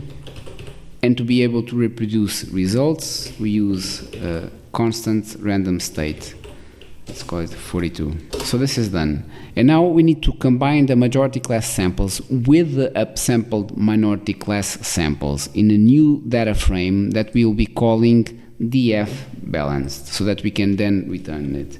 So that's df balanced equal to pv concat. We're going to concatenate two data frames. So we're going to concatenate what? The df majority with the df minority upsampled. And then we're going to return it. So return df balanced. Right, and next we're going to create, this is kind of a visual aid, because we're going to get a bunch of numbers and text in the output in the terminal. And a good way to separate the different stages of the work we are doing. Remember that in statistics, we start with, we retrieve the data, we analyze it, we transform it, and then present it. In this specific case, besides just presenting it as saying graphs, we're also creating a model. So we are creating essentially a couple of instances that are important to differentiate. So you're going to have an EDA stage, exploratory data analysis. We're going to have a transformation stage, and we're going to have a modeling stage when we have the models. And we can actually use this in order to show, let's say final results and validation results and so on. We are doing this dynamically, but it's important to create some sort of things, and I would call it like a graphic gimmick to show something like this. So to do that, we have this little function here. Just going to copy it over. So this is what this does. So it's going to print automatically when we have like EDA here.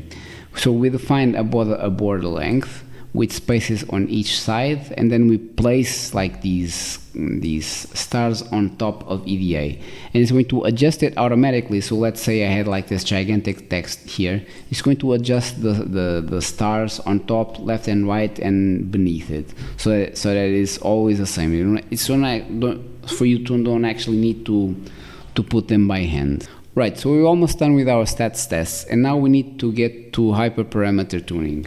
So we need to create a function so that we can, from the random forest classifier, find out the best parameters so that we can then tinker with it a bit so that we can get better parameters from the initial model that is not adjusted at all. It's important to realize that when doing this, sometimes you might get different results. And when you save the model multiple times and run the model multiple times the files, you might get different results. And you might actually end up having something weird where you are using hyperparameter adjustments, and actually the model that you save using hyperparameter tuning ends up performing worse than the initial one. And this is because when you are using parameters to adjust the random forest classifier, it has like a bunch of stuff in there, and you might actually inadvertently overfit the model or underfit the model. But since we are doing this as a tutorial, so it's important for you to see the available tools you have to work with so that later on you can start tinkering with it a bit. So let's just define the model. So hyperparameter tuning, we're going to receive the X-train PCA, because we are dealing with PCAs now, Y-train, X-test PCA, and Y-test. Okay, so we're going to receive this, and we're going to perform hyperparameter tuning for the random forest classifier using grid search.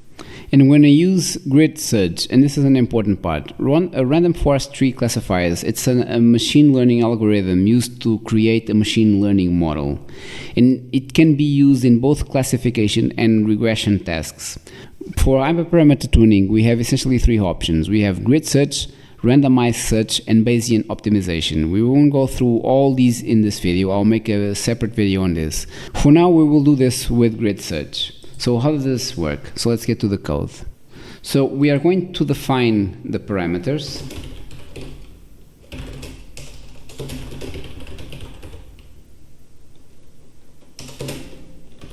Grid to search.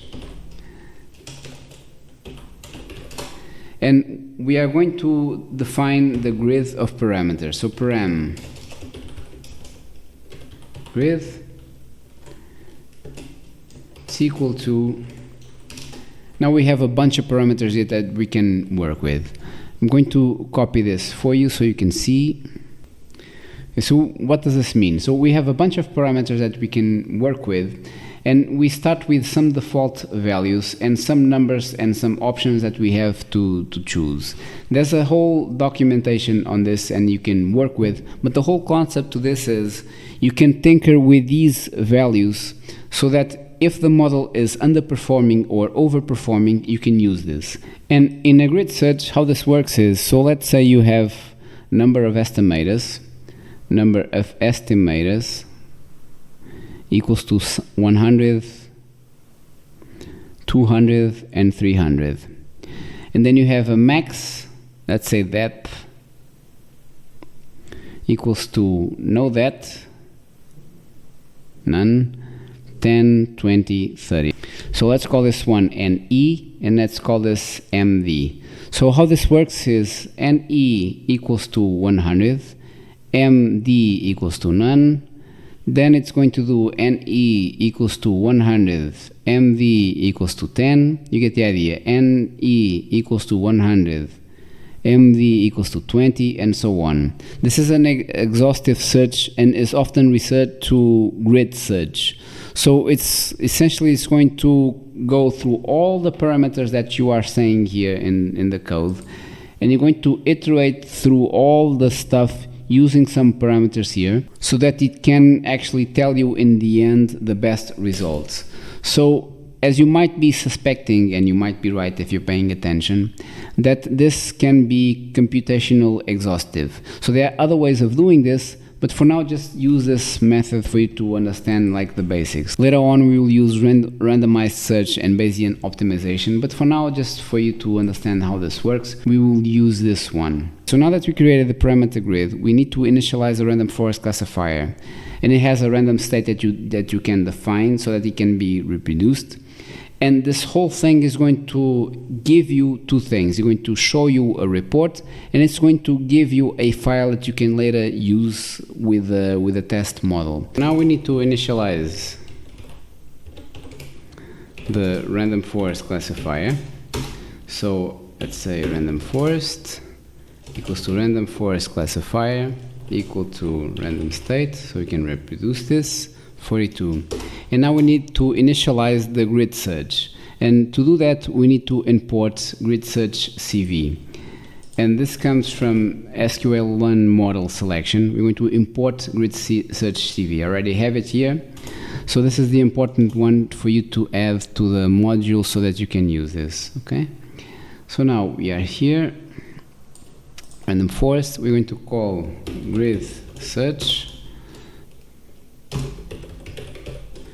equals to grid search CV, estimator, going to pass in RF, param grid equals to param grid, cross validation equals to 5, scoring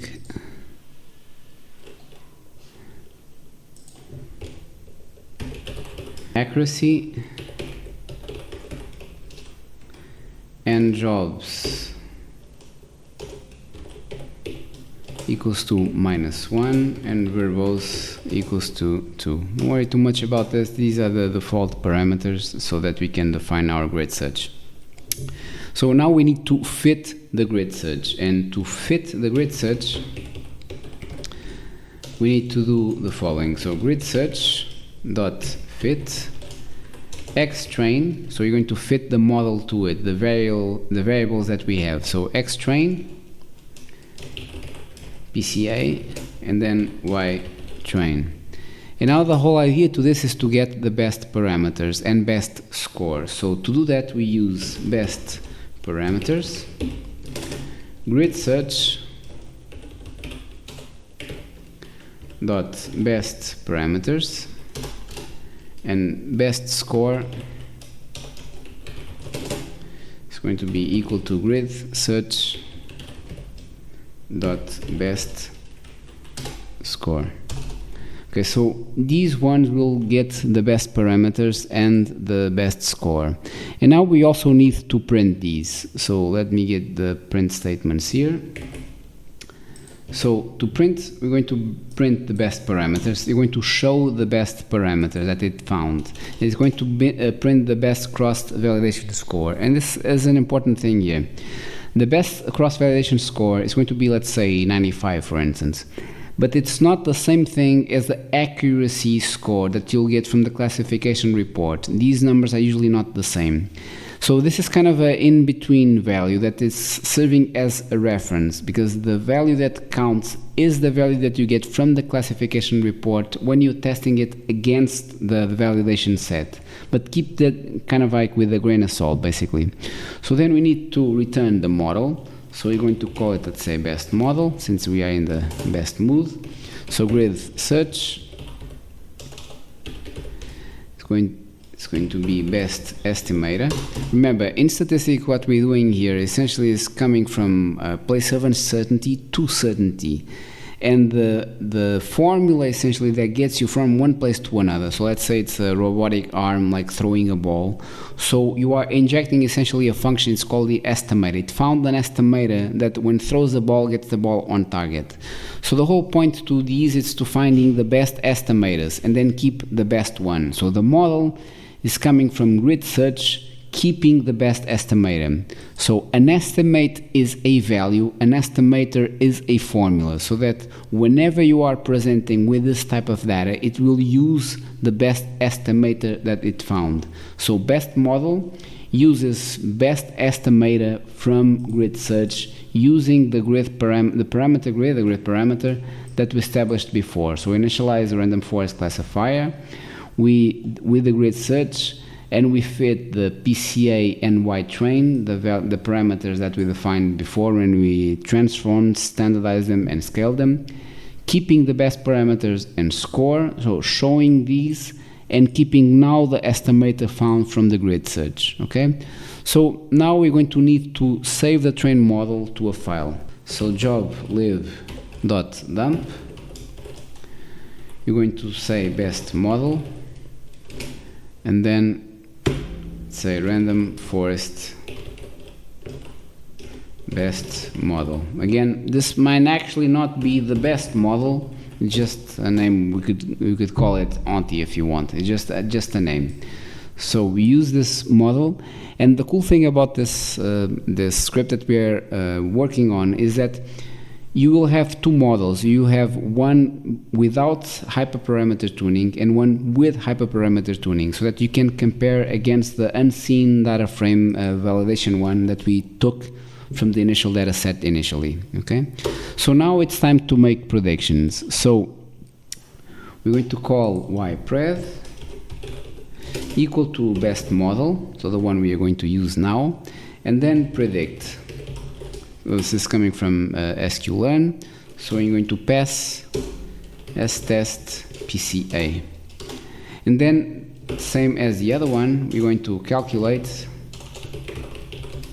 accuracy and generate reports. Okay.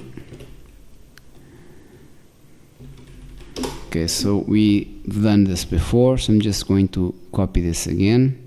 So we have accuracy here and classification reports, and now it's about printing the model's performance. So let me get the snippet here and then return the model.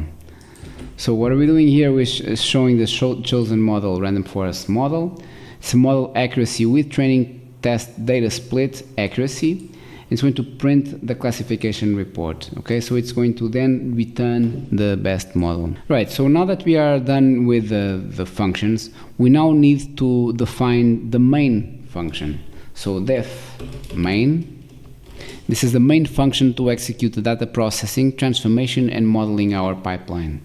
So def main, we're going to call data frame, get data frame from access.py. We're going to do the EDA part, so exploratory data analysis. We're going to use the print section, the one with the pretty tables. So pretty section, call it exploratory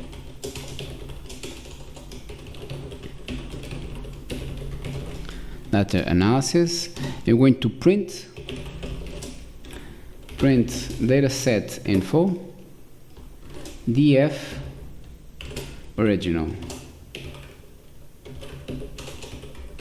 Remember, this was the initial function that we created so that we get the information from the data set. We pass in original, or let's say test set or validation set, so that we get that data, but also the name is dynamically adjusted. Okay. So then we now need to shuffle the data set. Remember, we just created a function. We haven't shuffled anything yet. So we're going to create the data frame shuffled equals to pre-process data frame. You're going to pass in the data frame. Then df val df tt, we're going to split the data frame and we're going to pass in the df shuffled. Okay, so then we're going to print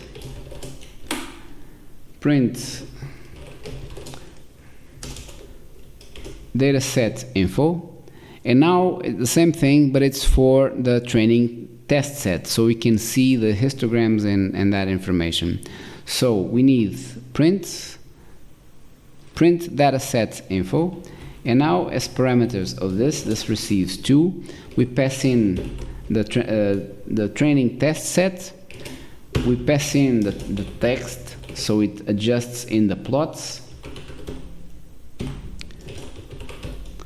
Testing, and also we are interested in plotting the validation set so we can see the comparison of the descriptive statistics. So for that we're going to do the same thing.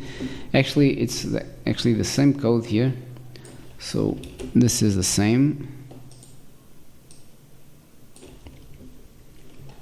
Oh, I see. So we need the comma here. Okay, print. This is the same. But instead of validation, instead of TT, we're going to do validation. And here, we're going to pass in validation. So now we can plot stuff. So we're going to use our plot data function, plot data, df TT,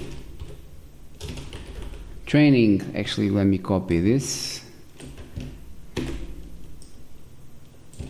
training testing, or training test, let's call it test, and then do a second one for validation. So same thing, going to plot data, but for validation. So let's copy this, get this here. Okay, now the one is the training test and the other one is validation test. So now we're not done yet, almost there. So it's about calling the multicollinearity tests functions and see the results we get from it. So we do print section. You're going to pass in data transformation. So you can get a pretty graph. Then print, and then multicollinearity tests,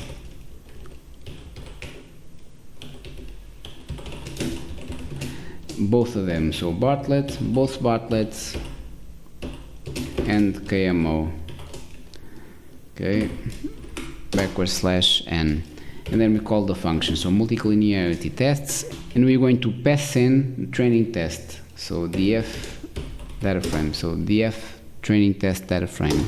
So now the same thing, but data balancing. We're going to pass in df_tt so it can return it balanced. Now this is important. Remember that our class distribution, it returns one thing, but we are not interested in returning anything. We just need it to balance it. So what we do is, we do like before, so we identify that we don't require a local variable here, we just need it to do it. So we need to call the function now, class distribution, then df tt original. Remember, this one is plotting stuff. We don't need to return anything, but we keep things so that we understand that, okay, so this function returns something, we're just not interested in keeping that. We just needed to show what's in there. But now here, this one is different, because now here we are creating a df balanced, and this is another story. So we need this one to balance the data, df-tt. So one is just showing the data, the other one is balancing it, and we need to use this variable. It's grayed out yet, but we're going to need this in a bit. So the second one is class distribution, same thing.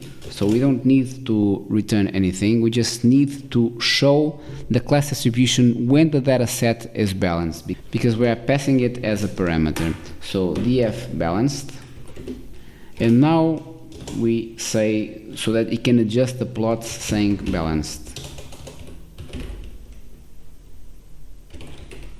Alright, so with this out of the way, so now we are in a position to now ask for x and df balanced, and now pass in columns of interest. And for y, this is usually done like this. So x is capital and y is lowercase. So this is how we usually do this. So now it's df balanced, and now this one is target. So now it's time to do the principal component analysis. So we're going to get a print statement here saying, just get me copy this specific part. We won't waste too much time just doing prints. So principal component analysis, PCA, we're going to pass in x train, x test, y train, y test is equal to train test split, the one we defined before. We're going to use the PCA analysis, but this specifically here, this comes from sklearn. So x, y, test size, going to define 0.2. Remember, this is not the same thing when we took a chunk of 20% out of the initial data set.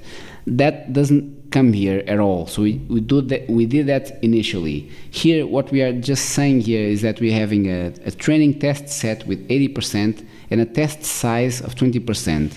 But this is in a small chunk that we are using for training tests. The validation one was taken all time ago, doesn't have anything to do with this one. So this one that we are using 20% of it as a test size and have the remaining 80% as a training set. So now we are going to call the variables, but to do the PCA analysis so that we can see the variables, we see the plots, we see everything in regards to the PCA part. So x train, PCA, x test, PCA, and then this one we don't need. We return two things, remember? We return the variables and the PCA. We don't need the PCA here now. We just need to get the variables in there. So PCA analysis, and then x train,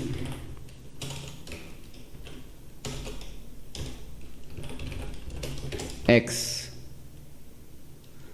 test, x and y train. Right, and we also can show if there are some errors in the PCA, if there are some sort of transformation that kind of messes up the data, we need to see that. We need to see the loadings.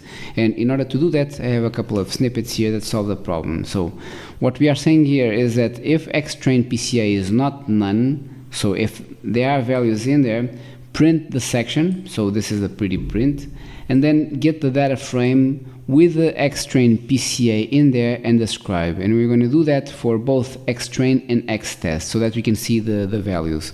So that sometimes we get some errors when doing hyperparameter tuning, and this is a sanity check, seeing the values. If sometimes appears NANs for no reason, and this way you are making sure that when we did the transformations, getting like the PCAs, because now we are dealing with the loadings. Remember, we're not dealing with initial values from the table, so that there's not weird values there, and this is a way to do that. This is why descriptive statistics is important exactly for this one. It's just not in the context of academia. It's important for you to actually see, to describe the data and see exactly what's going on there. So this is what we're doing here. And now it's time to do the data modeling. So let's get to the data modeling part. So data modeling. And now we are doing a print section. let's call it like this. I have actually the code here so that we don't waste too much time with this. So we have a print section. I call it data modeling 1.1, meaning the model building without the hyperparameter tuning, and we don't need the variables that it returns. We just need to train and evaluate the model, right? Same thing with this one, with the hyperparameter tuning, the function that we defined earlier on. We don't need to return anything, we just need to train it. And now, in order to be able to use this model as the main program, we need to define that typical if statement. So it's if _name. So we are saying here that if we need to use this model as the main function, we can use it. That's all we are doing here. And now let's move on to test model. Right, so now let's move on to test model. So in test model, we're going to need the files, the created models, the PCA that we saved from stats test. And now we're going to test this against a validation data set, the VFVal that we deliberately took in the beginning. Now we're going to test the results of the trained model against this new validation set. And then we're also going to print out the classification reports. We're going to see two things. Because we are doing this with two files, we are doing this with the one before hyperparameter tuning and the one that went over a hyperparameter tuning. We're going to check the results from both and then make assessments which one performed better. So we need some imports. I'm going to import from here. It's joblib, sklearn metrics to get the accuracy score and the classification report. And from stats tests to get the columns of interest, so the previous module. We get the columns of interest, target, validation data, and print section. Remember that stats tests already is communicating with access, the database that we created in the beginning. So we just deal essentially from the test model side. We just need directly pretty much all the stuff from stats tests. Some things here or there, but for the most part, we will be dealing almost exclusively with information from stats tests, okay? So now we need to define a couple of functions here. So now let's define the functions we need. So the first one is we're going to need to load the model component. So let's do that. So def load model components, just get it a pass in the beginning so we can write the next ones. We're going to need to predict on new data, so the def predict new data, get a pass here in the beginning. We need to evaluate and print, so evaluate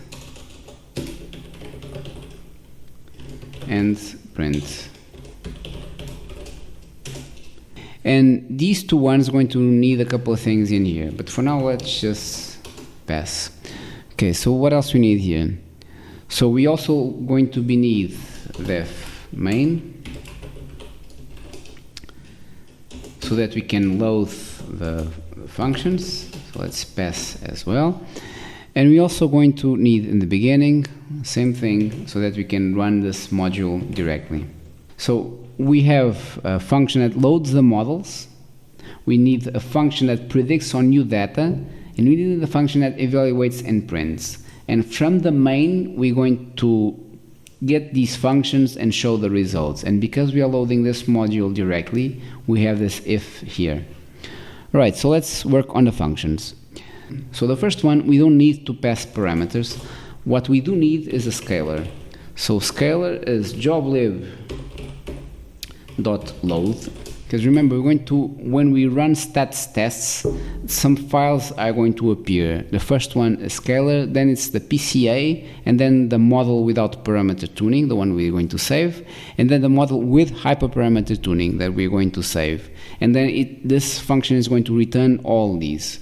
So scalar joblib load, so scalar dot pkl, PCA same thing, joblib dot load PCA pkl, then model without replacement. This is the name that we are giving it here, without hyper tuning. It's going to equal job lib dot load random forest model dot pkl. Same thing with this one, forest pkl. So this one is going to be the same, but with hyperparameter tuning. So random forest best model, this is the name that we gave it, best model. And then we're going to need to return all this stuff. So return scalar. Note how the colors change because now this variable is being used. If I took this out, it won't be, because there's nothing in here. But now it's going to be, so PCA, I'm going to copy the stuff. I use long names so I don't forget. It's not practical like when you are writing, but it's practical later on when you have like mistakes or something in logic that you don't understand. And then you see, okay, so this is done specifically with the intent of this function. And just the name itself serves as a good reminder what is it that you were trying to achieve. So now let's do the predict on new data. So now this one is different. So we need new data. We need a scalar, we need a PCA, we need a model. And again, we're using this, not just the models is easy to understand because we saved models that are going to be used to make inferences on new data. But these models depends on how we created like the scalar and the PCA. Remember, we need the loadings, we need the weights. And this is where this is coming from. This is providing to Python, providing to its libraries what we created before, so it has logic when we're making like transformations and we're making predictions, okay? So now we have new data. This is what? This is new data. And it's going to get columns of interest.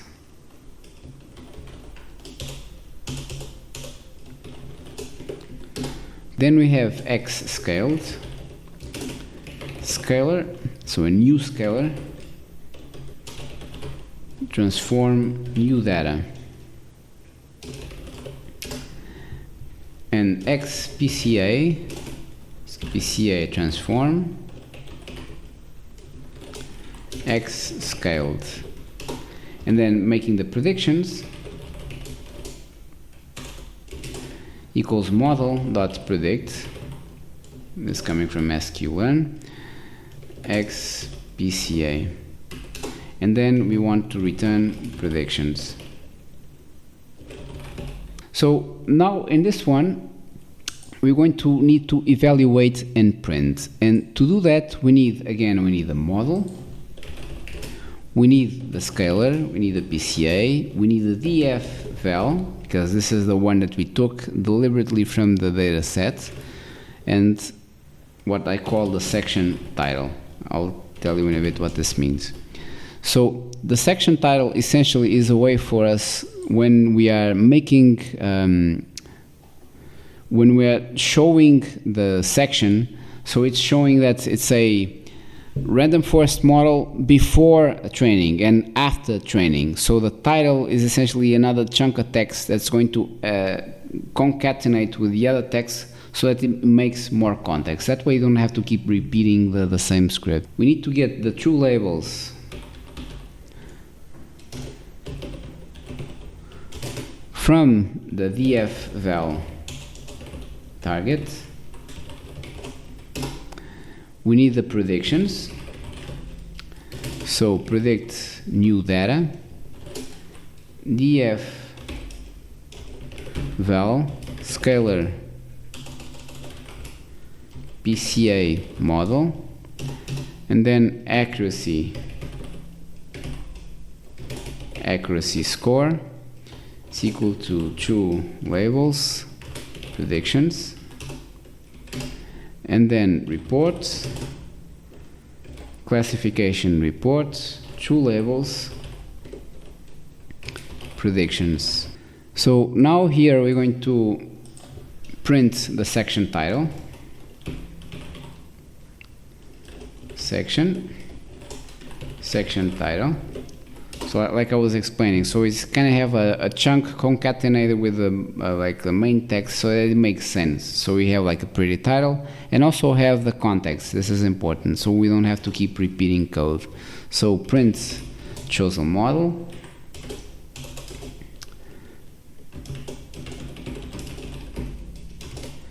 random forest classifier, and forest model, and I'll choose it's chosen.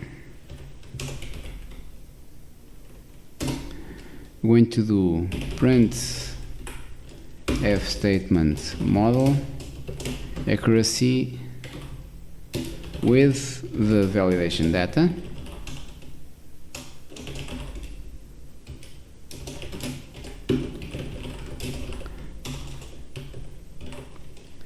And then have the accuracy here. So accuracy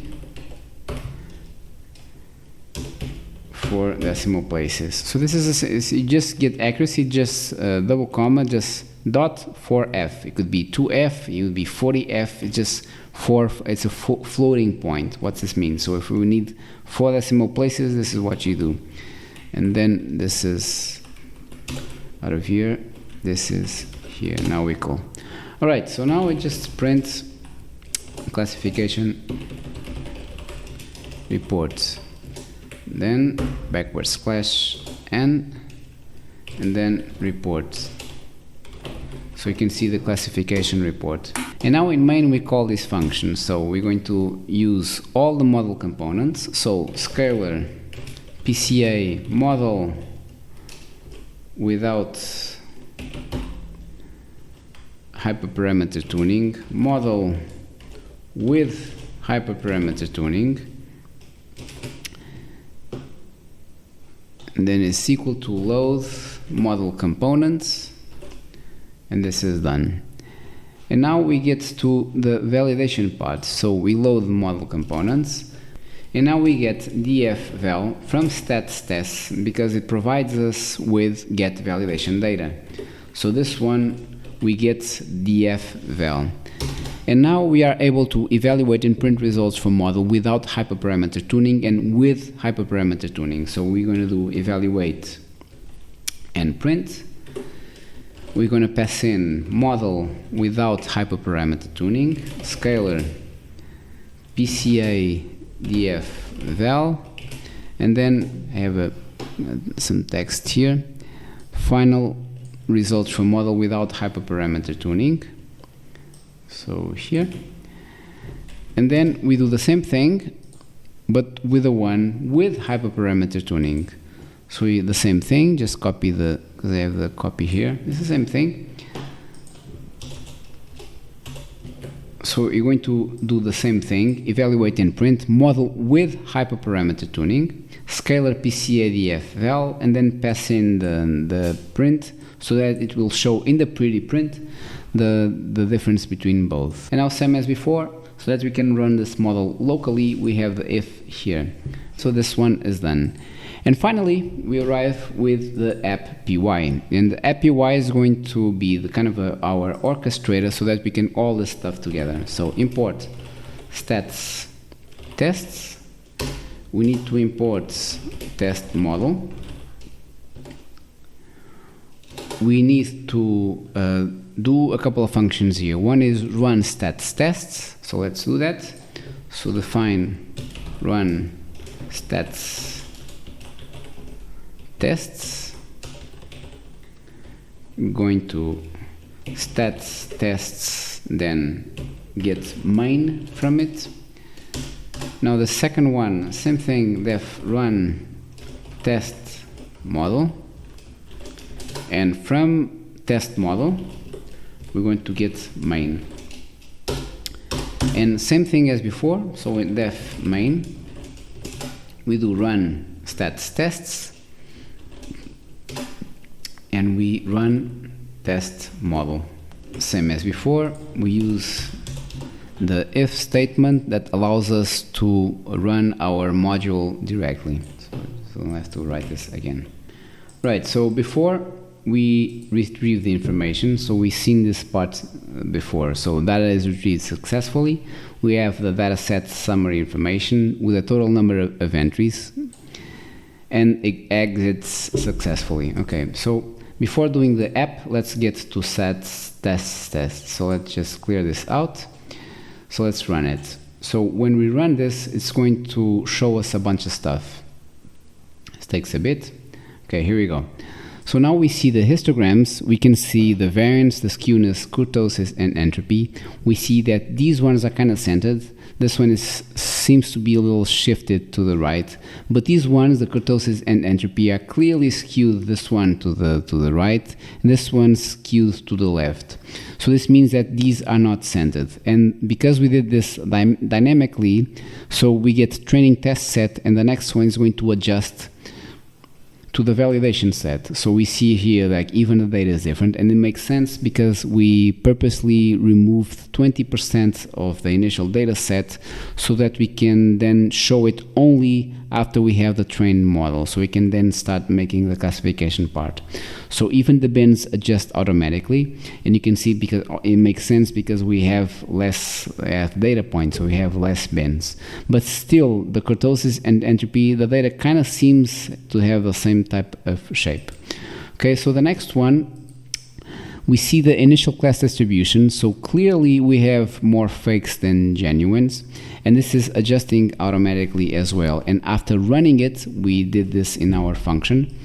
The function now is showing the balanced data set. So we needed to oversample the class that was underrepresented, which was the genuine class, so that we can then work with it so that our results are not biased. So now we have the scree plot. And as we talked before, so these are the principal components that explain the most variance of the whole data set. Remember that now we are not dealing anymore with the initial values of the data set. We are dealing with a linear combination between principal components. We start with 4 because we have 4 feature vectors. But then we are interested to know in this new space which ones, if possible, if we are able to just work with less dimensions. And clearly we see here that when we sum these first 3, we get above 90%. 55 plus 32, that's 87, plus 8, that's 96%. So we are passing the 90% threshold, meaning that at least three principal components explain at least 90% of the variance. So we can essentially reduce adimensionality. We reduce the 4th principal component. So essentially we start with x, with 4 x vectors, but now when we make a linear combination between the x vectors and principal components, we are able to make a principal component reduction, at least 1, because at least 3 of them explain 3% of the variance. Remember that this is cumulative. This one counts backwards. So this means it's up to 55, and so on. Okay. So this one, because it passes 96%, ends here. This means the 3rd one is valid. Okay. So now about the biplot. So the biplot we can see because we did use the CMap, so that we can color code it between the 0s and 1 from the Y target variable. We see here the different colors, and we see the vectors. We see the scaling of the vectors, we see the names from them, and we see the angles. And this is clear that kurtosis and skewness are negatively correlated, almost perfect, nearly negative correlation, because one is pointing one way and one is pointing the other way. Between these, it's kind of hard to tell, but you can say, for instance, between entropy and variance, they seem to have kind of a 90-degree angle. So when looking at the things here from the perspective of the principal component 1 and 2, you can see that skewness is positively correlated with the principal component number 1. And the same thing with these ones. These are not quite positively correlated with this one. There's some angle difference, but this one kind of goes the other way from the principal component 1. So this is the relationship. So when we close this, here's what we get. So initially we had the exploratory data analysis, and now we are seeing this dynamically. we are seeing initially we have this amount of entries. We saw this before in access, but here now we're going to see more things. We're going to see the original data set first columns. This comes from head. It usually prints out the first 5 columns. So we have those here. We have no missing values per column. Just get this bigger here for you to see. The original dataset summary descriptive statistics. So we saw the plots first. Like I explained before, it's harder to make an assessment when just looking at numbers like this, but you saw from the plots what we have here to work with. So now, because we used dynamic naming, now we use the dataset summary information, but now for training testing. Note here how the range index is different, meaning that we are dealing with a DFTT. So we took 20% of the data, and now we have less observations to work with. So we have the operation here. We also have the head. Still, we have no missing values per column, and also have the descriptive statistics from it. Again, this doesn't show much, but we saw earlier on with the plots. And also we see the summary information from the validation data set. So we have the remainder, the 274 entries. And the same thing, so we have the descriptive statistics and also no missing values. And again, the summary descriptive statistics. So this is why we use the pretty prints, so that we can separate the information. So now that we are ready to proceed, we need to know if we can do principal component analysis, dimensionality reduction. And to do that, we use a multicollinearity tests. We talked about Bartlett and KMO. So here we have the decision rule. So we need to have the test statistic and the p-value so that we can then compare with the significance level. Specifically here we just need the p-value, but it's clear here from the number that's pretty much closer to 0. So even Python actually says it's 0, so it's kind of almost 0. So essentially here what we are doing is we are favoring H1, the alternative hypothesis, where at least 2 variances are different, which is the case we saw from the biplot. So the decision is to reject the null of equal variances. That's not the case, because variances are heterogeneous. So the implication here is that the correlation matrix is significantly different from the identity matrix. So this suggests essentially that there are meaningful correlation between among the variables. So we may proceed with the PCA. But here, the KMO actually yields a different conclusion. This one actually shows that the KMO overall, we are in the 50s range. So the KMO conclusion that the data is poor is not very suitable for factor analysis, the principal component analysis that we are about to do. And because, like I said, statistics is a little bit like art and science, because we have contradictory results, and because I already explained that we see this with a grain of salt, so now we proceed, because we saw the biplot, we saw the principal component analysis, we saw that elbow, we saw that pretty much we have at least 90% of the variances explained with 3 principal components. So we are going to do that. So because we are going to do that, also we needed to do the data balancing. We have a class that was underrepresented, so class 1 was underrepresented, so we oversampled it so that we can get it on par with the same frequencies as class 0. So we can see the results here. We saw the graph, which the reddish one and the bluish one, so now both are on par. So now for the principal component analysis. So the class we did argmax, it yields the result of 3, because it starts at 0. Like I said, it's cumulative when it's counting the number of principal components. And now we see that we have 3. And now we have 2 vectors. We have the explained variance ratio. And we see here, the first one is 55, then 32, and 0.8.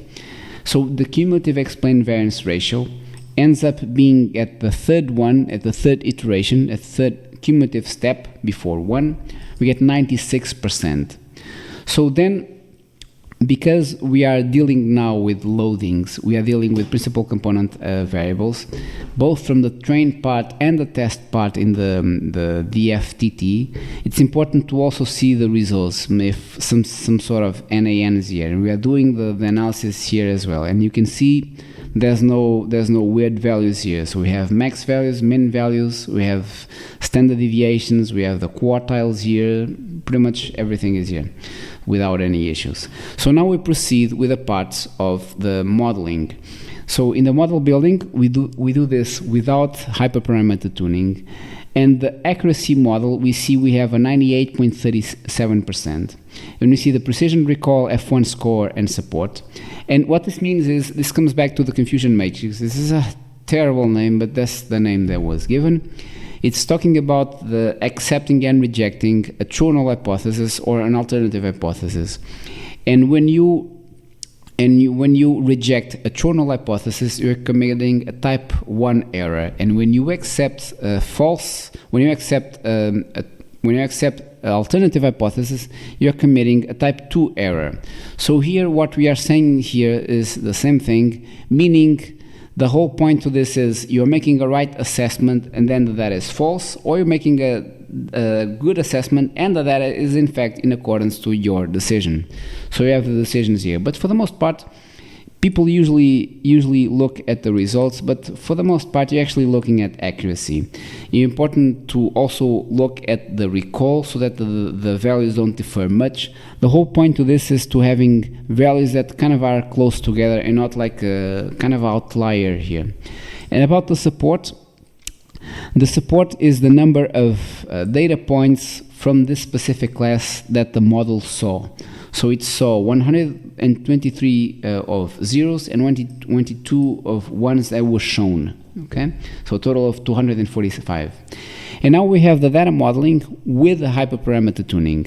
And note here, we have a weird situation here, because in the models we didn't do much tuning. But for now, notice that even simple models, sometimes when you start tuning those, you actually get worse results, which is actually the case. So with hyperparameter tuning, we actually ended up having worse results. We need to go back to the grid search, or probably use some Bayes, so that we can change the parameters so that you can get this value up. So, but even then, just because this is more like to show how this works, so we have the precision values, we say the supports, number of samples that were shown, same thing, because it's the same model just with different parameters. It is showing the best parameters found, showing the max features, and showing the best cross-validation score. Notice here how this value is much lower than the model accuracy with the training test data split. But still, this is not telling us the whole picture, because stats tests, we have actually used the DF validation one. This is just using the training test data set that we defined in that data frame. It's using DFTT. It's not using DF val. And this is what we're going to do right now. So when we go to this one, note here that now we have saved files. We have PCA. We have random forest best model, we have random forest without the hyperparameters, and we have the scalar. And now we go to test model, and now here we're going to run it so that we can see the results, but with the DF val, not with the DFTT. And here are the results. So the model accuracy with the validation data, so the first one without hyperparameter tuning is 96.35%. And the same one, note here how we have kind of this funky business. So we have, with the hyperparameter tuning, actually ended up yielding the same results. So what this means is that probably there was some sort of degree of underfitting or overfitting with the initial data, but this data is unseen. Doesn't mean that the models are not fit for new unseen data. So both were able to generalize to this new unseen data. This is all what this means. And finally, we can check app PY, so that now when we run this, I'm going to show you, I'm going to delete these files that we created earlier on, so that now we can do all the stuff that we have just shown you, but just using one file. This is the whole point to this. So we're going to run app.py, and it's going to call all that stuff before. And now we're going to see everything that we saw up until now, but now just call from one file, one module. So again, so just seeing the histograms like we created before, the one from the training test set, the one from the validation sets. Now we're going to see the distribution between the original and the genuine. Note how it's underrepresented. And now, because we sampled it over so that we can created more samples from it, now we get it to the same frequency count of the fake class 0. So now same thing for the script plot. So you see how we created this before. Principal components. So principal component number 3, we are over 90%. We're actually at 96%. So we can discard the last one. And finally here, how we have our data. It doesn't look like it, but this one is underrepresented. It's just more scattered apart. So we have the vectors here. We have the principal component 2. The correlations between them, particularly between skewness and principal component 1, they are almost positively correlated to the same direction. What's positively correlated means. Anyway, and this one, kurtosis, is actually almost negatively correlated to principal component 1. And it's important to see here when you're doing classification project, because if this could be countries, it could be like Miami, California, New York, and so on. Here specifically it's just genuine fake, so it's just 2 classes, but it's visually it's more, it provides you with a better understanding of what's going on here. So finally, we have the models, and then we have all the prints that we saw before. Again, we can run through this quickly. So this is the exploratory data analysis. This is what you learn in statistics, in univariate statistics, but now used in practicality using Python. So you have the original data set information, first columns have no missing values per column, the descriptive statistics, same thing for the training test sets, and same thing for the validation one. Note how the values are different in both the original one and the training one and the original one. So it means that our script is working. So then we see the data transformation. We use multicollinearity tests, both Bartlett and KMO. The decision rules are showing here dynamically. We see the class distributions before and after balancing the data set. We see the principal component analysis here, showing with argmax we got to 3 components. And we see from the vectors here that the third one is already at 96%, so we can skip the last one. So then we also use summary statistics for both X-train PCA variable summary for both PCA and the train and test PCA, and do the test modeling. So we see the supports here, we see the confusion matrix, we see the precision and recall with and without tuning, and finally the results with the validation data set. So these ones are with a training test set, and this one is with a validation test set. Right, I hope you enjoyed this video. Remember to subscribe and click that notification bell so you can know when I make more videos like this. Peace.